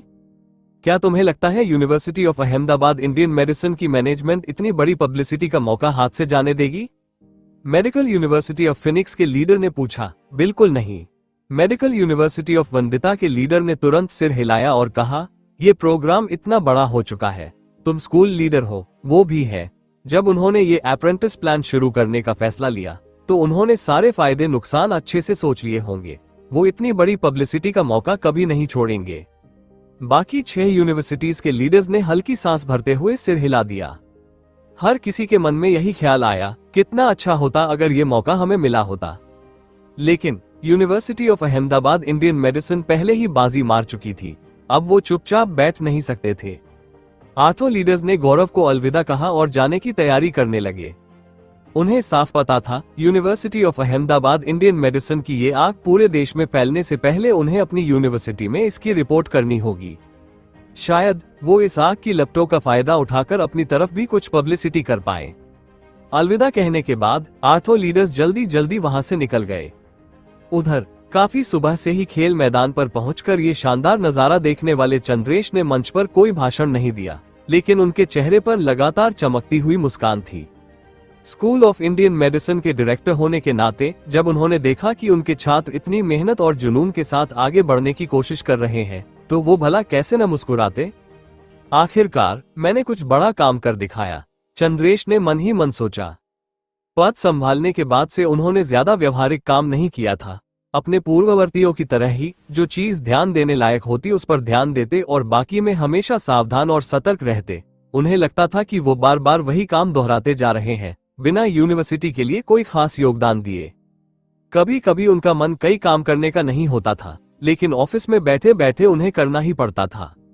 लेकिन जब से ये अप्रेंटिस प्लान आधिकारिक रूप से शुरू हुआ, तभी से उनका दिल पूरी तरह से शांत हो गया था। ठीक वैसे ही स्कूल ऑफ इंडियन मेडिसिन के एसोसिएट डायरेक्टर जयवंत घोष भी खेल मैदान पर मौजूद थे, भले ही वो चंद्रेश के पास नहीं खड़े थे। ये तो कमाल है। खेल मैदान पर मौजूद उन जोशीले छात्रों को देखकर जयवंत के चेहरे पर भी बेहद खुशी थी। उनकी नजर में ये उसकी नौकरी के करियर की एक बड़ी उपलब्धि थी। आगे चलकर छात्रों के जो भी नतीजे आएंगे वही उसके भविष्य की उपलब्धियां मानी जाएंगी। छात्रों के अच्छे रिजल्ट्स, स्कूल की बढ़ती हुई प्रतिष्ठा और अपने ऊंचे होते पद के बारे में सोचकर जयवंत हंसी रोक नहीं पाए। बस एक कमी थी, इसका बड़ा श्रेय चंद्रेश को मिला। एकदम परफेक्ट चीज में एक छोटा सा दाग। समय तेजी से बीतता गया। पलक झपकते ही 3 घंटे गुजर गए। सुबह के 11 बज चुके थे। लंच से 1 घंटा पहले तपती धूप में लाइन के आखिर में 3 घंटे से खड़े एक छात्र ने अचानक बेहोश होकर गिर पड़ा। उसका अचानक गिर जाना पास खड़े छात्रों को डरा गया।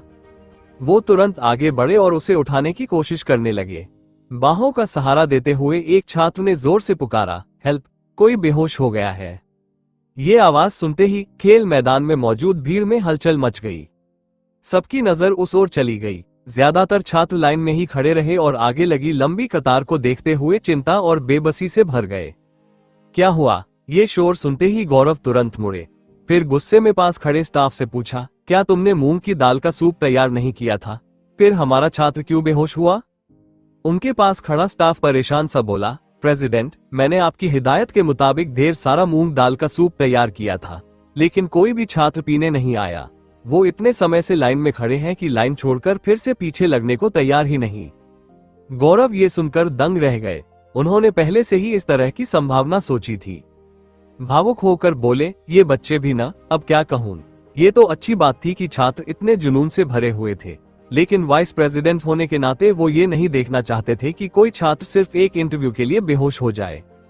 फौरन मेडिकल स्टाफ को भेजो और उस छात्र का इलाज करवाओ। साथ ही बाल्टी और डिस्पोजेबल कप लेकर लाइन में खड़े छात्रों को वहीं खड़े खड़े मूंग दाल का सूप पिलाओ। गौरव ने आदेश दिया। जी। स्टाफ ने तुरंत हामी भरी। लेकिन उसके जाने से पहले ही उस लाइन के सुपरवाइजर, जिसमें वो छात्र खड़ा था, अचानक आगे आ गए। उनका नाम था अनिल। वो एक एक्यूपंक्चर और मोक्सिप्शन के प्रोफेसर थे। जरा जगह बनाए, अनिल जोर से बोले और बेहोश छात्र की ओर बढ़े। उन्हें आते देख छात्रों ने तुरंत रास्ता खाली कर दिया। इधर खेल मैदान में घूमते हुए रोहन भी सीधे उस ओर चले आए। बेहोश पड़े छात्र के सामने अनिल झुककर बैठ गए और जांच शुरू कर दी। जल्दी ही चेकअप करके वो राहत की सांस ली। फिर उनके मन में एक विचार आया और उन्होंने इसे एक बेहतरीन अवसर समझा। उन्होंने ध्यान से छात्र की हालत देखी और पास खड़े छात्रों से बोले, आओ देखो। अनिल ने जमीन पर पड़े छात्र की ओर इशारा करते हुए समझाया, इस छात्र का शरीर बहुत गर्म है लेकिन ज्यादा पसीना नहीं आ रहा। ये साफ लक्षण है, गर्म शरीर लेकिन कम पसीना। बात करते हुए उन्होंने उसकी नब्ज टटोली। इसकी नब्ज बहुत हल्की और पतली है, जैसे पानी की सतह पर तैरता कागज का टुकड़ा, जरा सा दबाते ही गायब हो जाती है। ये क्लासिक नमी वाली नब्ज है। नब्ज देखने के बाद अनिल ने उसका मुंह खोलकर जीभ की परत को ध्यान से देखा। इसकी जीभ पर सफेद और चिकनी परत है। फिर जब छात्र को नाक के बीच वाले हिस्से फिल्ट्रम को दबाने से होश आया तो अनिल ने धीरे से पूछा, बेटा तुम्हें कैसा लग रहा है? कोई तकलीफ? सिर घूम रहा है और दर्द भी है। सीने में घुटन महसूस हो रही है। थोड़ा उल्टी जैसा लग रहा है। थकान भी है और बहुत नींद आ रही है। छात्र ने मुश्किल से जवाब दिया, हूँ। अनिल ने हल्का सा सिर हिलाया और आगे बोले, गर्म शरीर पर कम पसीना आना, चक्कर आना, सिर दर्द, सीने में घुटन, मिचली, बेचैनी, प्यास, नींद आना, जीभ पर सफेद परत और नमी वाली नब्ज, ये सब लू लगने के साफ लक्षण है। लेकिन चिंता मत करो, ये हल्के लक्षण है। गंभीर मरीज को बहुत तेज गर्मी लगती है, ज्यादा प्यास लगती है, होंठ सूख जाते हैं, शरीर तपने लगता है, बेचैनी और घबराहट होती है। कभी कभी ऐंठन या झटके भी आ सकते हैं। बात करते करते अनिल अपने डेस्क पर लौटे और एक सेट चांदी की सुइयां निकाल लाए। वो फिर से उस छात्र के पास पहुंचे जो लू से पीड़ित था। उन्होंने एक चांदी की सुई उठाई और एक बिंदु पर लगाते हुए कहा, हल्की लू के मरीज का इलाज करने के लिए हम ज्यादातर दो नाड़ी के साथ काम करते हैं और शोयांग और मिंगजिंग बिंदुओं पर बारीक सुई लगाते हैं। यहाँ जिन बिंदुओं की जरूरत है वो है दाजुई, क्यूची, हेगु और नेगुआन। जैसे जैसे वो बिंदुओं का नाम लेते गए वैसे वैसे उन्होंने सुइयां लगा दी। उनकी तकनीक बेहद सटीक थी। कुछ ही मिनटों बाद अनिल ने सुइयां निकालकर पैक कर दी। जमीन पर बेहोश पड़ा वो छात्र, जिसके शरीर में बिल्कुल भी ताकत नहीं बची थी, खुद से उठकर बैठ गया। वो पूरी तरह ठीक हो चुका था। अनिल मुस्कुराते हुए बोले, अब मूंग दाल का सूप पी लो और आराम करो। धन्यवाद टीचर, लेकिन सूप की जरूरत नहीं। छात्र ने ईमानदारी से कहा, लेकिन लाइन छोड़कर जाने को तैयार नहीं हुआ। उसे पता था अगर अब लाइन छोड़ी तो फिर कभी नंबर नहीं आएगा। चाहे दोबारा बेहोश ही क्यों ना हो जाए, पर लाइन में बने रहना जरूरी था। जब उसने जाने से मना कर दिया तो स्टाफ वाले जल्दी से मूंग दाल का सूप और छाता लेकर उसी लाइन में पहुंच गए। उसकी तेजी से हुई रिकवरी देख बाकी छात्र हैरान रह गए। वाह, ये सुपरवाइजर तो गजब के है, सिर्फ कुछ मिनटों में ठीक कर दिया। मुझे भी पहले लू लगी थी, बहुत देर बाद होश आया था। टीचर अनिल तो कमाल है, बस कुछ सुइयां लगाई और मरीज ठीक हो गया। क्या सच में एक्यूपंक्चर और मॉक्सीबस्टन इतने जादुई हैं? छात्रों की तारीफ सुनते हुए अनिल हल्की मुस्कान के साथ लौटे और जोर से बोले, ये तो एक्यूपंक्चर का बस शुरुआती इस्तेमाल है। असली माहिर तो हर तरह की बीमारियों का इलाज कर सकते हैं। मेहनत करो, सीखो, और एक दिन तुम भी घायलों का इलाज और मरणासन को जीवनदान दे सकते हो। उनकी बात सुनकर छात्रों में और जोश आ गया। मैंने तय कर लिया, अब मैं एक्यूपंक्चर सीखूंगा। अरे बोन सेट नहीं, मैंने सोच बदल ली है। एक्यूपंक्चर इतनी ताकतवर और असरदार है तो जाहिर है मैं यही सीखूंगा। मैं भी। कुछ देर के लिए जगह जगह से छात्रों की भावुक आवाजें गूंजने लगी और बहुत से छात्र अपनी अपनी लाइनों को छोड़कर सीधे सुपरवाइजर अनिल की लाइन में आ गए, जहां बाकी 50 सुपरवाइजर्स की लाइनों में लगभग बराबर संख्या थी। अनिल की लाइन देखते ही देखते दोगुनी हो गई। हर छात्र की आंखों में उनके लिए सिर्फ प्रशंसा थी। ये देखकर सुपरवाइजर अनिल अपनी सीट पर हंसते हुए बेहद खुश हो गए। कितना प्यारा सरप्राइज था ये।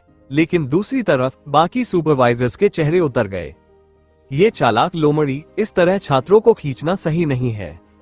हाय, मैं क्यों नहीं सोच पाया ये तरीका? ये तो मुझे करना चाहिए था। नहीं, सारे छात्र तो उसकी तरफ जा रहे हैं, अब मैं किसे पढ़ाऊंगा? वो मन ही मन बड़बड़ाने लगे। तभी उन्होंने भी अपने अपने लाइनों में छात्रों से पूछना शुरू कर दिया कि क्या किसी को तबीयत खराब लग रही है। जैसे ही पूछा, कई छात्रों ने हाथ उठा दिए। फिर वो भी छात्रों के सामने अपनी अपनी विशेषताएं दिखाने लगे। कुछ ने बीमारियों के कारण और पैथोलॉजी विस्तार से समझाई, बाकी ने बिजली की रफ्तार से इलाज किया और चुटकियों में छात्रों को ठीक कर दिया। दूर से देखने पर लगता था जैसे 50 सुपरवाइजर्स आपस में प्रतियोगिता कर रहे हों। कुछ देर के लिए पूरा खेल मैदान उत्साह से भर गया। छात्र अब भी लाइन में खड़े थे, लेकिन अब किसी को बोरियत नहीं हो रही थी। खेल मैदान चारों तरफ से आश्चर्य और उत्साह की आवाजों से गूंज उठा। उधर कमाल, रोहन मैदान में इधर उधर घूमते रहे। वो हर सुपरवाइजर की तकनीक और तरीके को ध्यान से देखते गए। उनके लिए ये सब एक नई दुनिया देखने जैसा था। भावुक होकर रोहन ने कहा, इंडियन मेडिसिन सच में अद्भुत है। उसी समय बाकी 8 इंडियन मेडिसिन यूनिवर्सिटीज के लीडर्स ने जैसे ही Ahmedabad university of Indian medicine का इंटरव्यू खत्म किया, तुरंत फोन करके इस भव्य मौके की रिपोर्ट दी। सबसे आगे तो स्वाभाविक रूप से अहमदाबाद मेडिकल यूनिवर्सिटी ही थी, क्योंकि वह भी उसी शहर में थी। अहमदाबाद मेडिकल यूनिवर्सिटी के लीडर थे अनिरुद्ध मांची, जो 40 साल के आसपास के एक मध्यम उम्र के व्यक्ति थे। Ahmedabad university of Indian medicine से निकलते ही अनिरुद्ध सीधे अपने मेडिकल यूनिवर्सिटी की ओर भागे। रास्ते में ही उन्होंने स्कूल मैनेजमेंट को फोन करके एक मीटिंग बुला ली। अहमदाबाद मेडिकल यूनिवर्सिटी मैनेजमेंट की मीटिंग रूम में। कैसा रहा? जैसे ही अनिरुद्ध पहुंचे, मैनेजमेंट के मेंबर्स ने तुरंत पूछा। पूरी तरह से हंगामा था। गहरी सांस लेते हुए अनिरुद्ध ने कहा, आप अंदाजा भी नहीं लगा सकते, वहां लोगों का सैलाब था। धूप से बेहाल स्टूडेंट्स भी जगह छोड़ने को तैयार नहीं थे। सच में इतना पागलपन? कॉन्फ्रेंस रूम में मौजूद सभी लीडर्स हैरान रह गए। जरा विस्तार से बताइए, Ahmedabad university of Indian medicine आखिर अप्रेंटिस प्लान को कैसे लागू कर रही है? एक ने तुरंत आग्रह किया। सिर्फ इंटरव्यू। पानी का घूंट लेकर अनिरुद्ध बोले, इस बार Ahmedabad university of Indian medicine ने जमकर निवेश किया है। उन्होंने 50 मशहूर टीचर्स को मेंटो के तौर पर बुलाया है। आप मनीषा को जानते हैं, वो तक रिटायरमेंट से वापस आ गई। और आदित्य, विशाल, सब बड़े नामी गिरामी लोग। शुरू में मुझे लगा कि यह बस नाम दिखाने के लिए लिस्ट बनाई गई है, लेकिन मैंने नहीं सोचा था कि सब लोग सचमुच आ जाएंगे और वे सब इस प्रोग्राम को बेहद गंभीरता से ले रहे हैं। इतना बड़ा दांव किसी ने हैरानी से कहा, अभी और सुनिए। अनिरुद्ध ने हल्की मुस्कान के साथ कहा, सबसे अहम बात यह है कि उनकी यूनिवर्सिटी में रोहन नाम का एक स्टूडेंट है। एक स्टूडेंट? वहां मौजूद सभी लोग उलझ गए। इस सब में एक स्टूडेंट का क्या काम? उन्होंने सवाल किए। पहले एक अफवाह थी कि यह अप्रेंटिस प्लान प्रोग्राम असल में एक स्टूडेंट ने ही Ahmedabad university of Indian medicine के मैनेजमेंट को सुझाया था। अनिरुद्ध ने कहा, और यह खबर अब पक्की हो गई है। गौरव ने खुद इसकी पुष्टि की है। और यह स्टूडेंट साधारण नहीं है। जब मैं वहां था, उसने गौरव को 3 और सुझाव दिए और वे सब बेहद शानदार थे। सबसे चौंकाने वाली बात यह है कि वो सिर्फ फ्रेशमैन है। Ahmedabad university of Indian medicine ने सचमुच एक जीनियस को एडमिट किया है। फ्रेशमैन? इतना कमाल! सभी दंग रह गए। कौन से सुझाव, हमें भी बताइए। किसी ने वही सवाल पूछ लिया जो सबके मन में घूम रहा था। वे सब इस स्टूडेंट के सुझावों को लेकर बेहद उत्सुक थे। पहले 2 तो आम से थे। अनिरुद्ध ने समझाया, पहला सुझाव था कि इंटरव्यू के दौरान अनुशासन बनाए रखा जाए, यानी स्टूडेंट्स लाइन में लगे और तय समय में इंटरव्यू पूरा करें। दूसरा सुझाव था कि धूप में लू लगने की स्थिति के लिए स्टूडेंट्स को मूंग दाल का शरबत दिया जाए। ये दोनों कोई बहुत बड़ी बात नहीं थी, आम इंसान भी सोच सकता है। बस गौरव ज्यादा उत्साहित थे, इसलिए खुद नहीं सोच पाए। सबसे बढ़िया था आखिरी सुझाव। कॉन्फ्रेंस रूम में बैठे सभी लोगों ने तुरंत ध्यान से सुनना शुरू कर दिया। उसने यह नियम बनाने का सुझाव दिया कि स्टूडेंट्स के बेसिक स्किल्स अच्छे हों, यानी हर कोर्स में उन्हें कम से कम 85 अंक लाने होंगे। पहली बार अगर कोई इसमें फेल हो जाता है तो उसकी जगह अस्थायी तौर पर रोक दी जाएगी, लेकिन अगर वो फिर से असफल रहा तो उसे सीधे बाहर निकाल दिया जाएगा। क्या? वहां मौजूद सब लोग दंग रह गए। 85 अंक! यूनिवर्सिटी स्तर पर यह काफी ऊंचा स्कोर माना जाता था और इसे उन्होंने शिष्यता योजना की बुनियादी शर्त बना दिया था। ये शर्त वाकई सख्त थी, लेकिन अगर इस प्रस्ताव से पढ़ाई का माहौल सुधर जाए तो सचमुच कमाल हो सकता था। बहुत बढ़िया सुझाव है। सबके चेहरों पर हैरानी देखकर अनिरुद्ध ने तुरंत कहा, तो हमें भी फौरन कदम उठाना होगा। हम Ahmedabad university of Indian medicine को ये नाम अकेले कमाने नहीं दे सकते। हम उसी शहर में हैं। जल्द ही वे मीडिया के जरिए बड़ा प्रचार करेंगे। हमें अभी से अपनी योजना तैयार करनी होगी और तुरंत लागू करनी होगी, तभी हम भी इस मौके का फायदा उठाकर प्रचार कर पाएंगे। सबसे जरूरी बात यह है कि हम उनसे कमजोर न लगें, भले ही हम इंडियन मेडिसिन में स्पेशलाइज्ड ना हो। सभी लीडर्स ने एक साथ सिर हिलाया।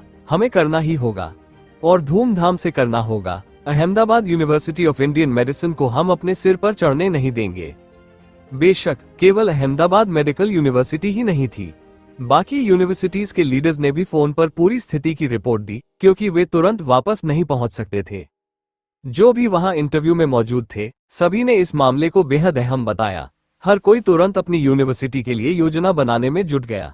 वे पहले नंबर पर तो नहीं पहुंच सकते थे, लेकिन कम से कम पहले 3 में आने का इरादा जरूर था। आधे घंटे बाद Ahmedabad university of Indian medicine के अप्रेंटिस प्लान और इंटरव्यू के भव्य दृश्य पर 7 लिखित रिपोर्ट्स 7 बाहरी यूनिवर्सिटीज को भेज दी गईं। क्योंकि फोन पर पहले ही सूचना दी जा चुकी थी, इसलिए उन यूनिवर्सिटीज का मैनेजमेंट पूरी तरह तैयार था। जैसे ही रिपोर्ट मिली, उन्होंने तुरंत अपने संस्थान निदेशकों और उच्च पदाधिकारियों को चर्चा के लिए बुला लिया। Vandita university of Indian medicine conference room. इस रिपोर्ट के मुताबिक Ahmedabad university of Indian medicine का ये स्टूडेंट इंटरव्यू सचमुच अभूतपूर्व और भव्य आयोजन था। सामग्री पढ़ते हुए बूढ़े प्रिंसिपल ने आश्चर्य से कहा, मैंने सोचा भी नहीं था कि इतना रचनात्मक प्रस्ताव किसी फ्रेशमैन से आएगा। यह Ahmedabad university of Indian medicine सचमुच किस्मत से एक असली टैलेंट हासिल कर बैठी है। सूट पहने एक दोस्ताना दिखने वाले डायरेक्टर ने मुस्कुराते हुए कहा, ये तो बस एक सलाह थी, क्या इतनी सी बात किसी को टैलेंट साबित करने के लिए काफी है? एक डीन ने असंतोष भरे लहजे में कहा, एक डीन होने के नाते वो डीन किसी दूसरे स्कूल के स्टूडेंट की काबिलियत आसानी से कैसे मान लेता? ऊपर से सीनियर मैनेजमेंट का हिस्सा होने के नाते उसने कभी इतनी शानदार अप्रेंटिस प्लान जैसी सोच नहीं रखी थी, और यह योजना Ahmedabad university of Indian medicine के प्रिंसिपल की ओर से पेश हुई, मगर असल में सब श्रेय रोहन को जाता था। रोहन की तारीफ करना यानी यह मानना कि Ahmedabad university of Indian medicine की तुलना में उसकी खुद की कार्यक्षमता कम है। ये सिर्फ एक सलाह नहीं, बल्कि पूरा सिस्टम है। बूढ़े प्रिंसिपल ने हल्के से सिर हिलाते हुए कहा, इस अप्रेंटिस प्लान प्रोग्राम के अलावा इस स्टूडेंट रोहन ने 3 और सुझाव दिए हैं। पहले 2 तो स्टूडेंट इंटरव्यू से जुड़े थे, उन्हें छोड़ दीजिए। तीसरा सुझाव सचमुच बहुत अच्छा है। वो तीसरा क्या था? डायरेक्टर ने पूछा। पढ़ाई के नतीजों पर कड़ा नियम। प्रिंसिपल ने जवाब दिया। इस स्टूडेंट ने सुझाव दिया कि शिष्यता और मेंटोर की पूरी देखरेख सिर्फ उन्हीं स्टूडेंट्स को दी जाए जो हर कोर्स में 85 से ऊपर अंक लाते हो, ताकि कुछ स्टूडेंट्स बिना मजबूत नींव के ऊंचा लक्ष्य न पकड़े। अगर वे अगले एग्जाम्स में अच्छे अंक नहीं ला पाते तो मेंटोर उन्हें बाहर कर देंगे। ये सुनते ही कॉन्फ्रेंस रूम में मौजूद सभी लोगों की आंखें चमक उठी। वो डीन थोड़ा असहज हो गया। उसने कभी इस दिशा में सोचा ही नहीं था। यह नियम सख्त तो लगता था, लेकिन वास्तव में स्टूडेंट्स को कड़ी मेहनत करने के लिए बेहतरीन प्रोत्साहन था। अगर सभी स्टूडेंट्स पूरी ताकत से पढ़ाई करें तो स्कूल की परफॉर्मेंस अपने आप ऊंचाई पर जाएगी। ये सचमुच बहुत बड़ी बात थी। ये रोहन साधारण नहीं है। बूढ़े प्रिंसिपल ने आह भरकर कहा, अफसोस है कि वो हमारे पास नहीं है, वरना ये सुनहरा मौका हमारा होता। प्रिंसिपल, अब हमें क्या करना चाहिए? डायरेक्टर ने पूछा। क्या करना है? अभी शुरू करो, प्रिंसिपल ने दृढ़ स्वर में कहा। हमारे अनुभवी टीचर्स से संपर्क करो और उन्हें मनाओ, चाहे वे पार्ट टाइम ही क्यों ना हो। हमें जितनी जल्दी हो सके अप्रेंटिस प्लान प्रोग्राम पूरा करना होगा। Ahmedabad university of Indian medicine को सारी सुर्खियां अकेले नहीं लेने देंगे। हम पहले नहीं सही, लेकिन आखिरी भी नहीं होंगे। Narayan university of Indian medicine conference room. मैंने सोचा भी नहीं था कि यह अप्रेंटिस प्लान इतना बड़ा मुद्दा बन जाएगा। स्कूल मैनेजमेंट का एक सीनियर सदस्य टेबल के पास खड़ा था। उसने ताजा मिली रिपोर्ट्स प्रिंसिपल को देते हुए कहा, लगता है हमें भी तुरंत कदम उठाना चाहिए।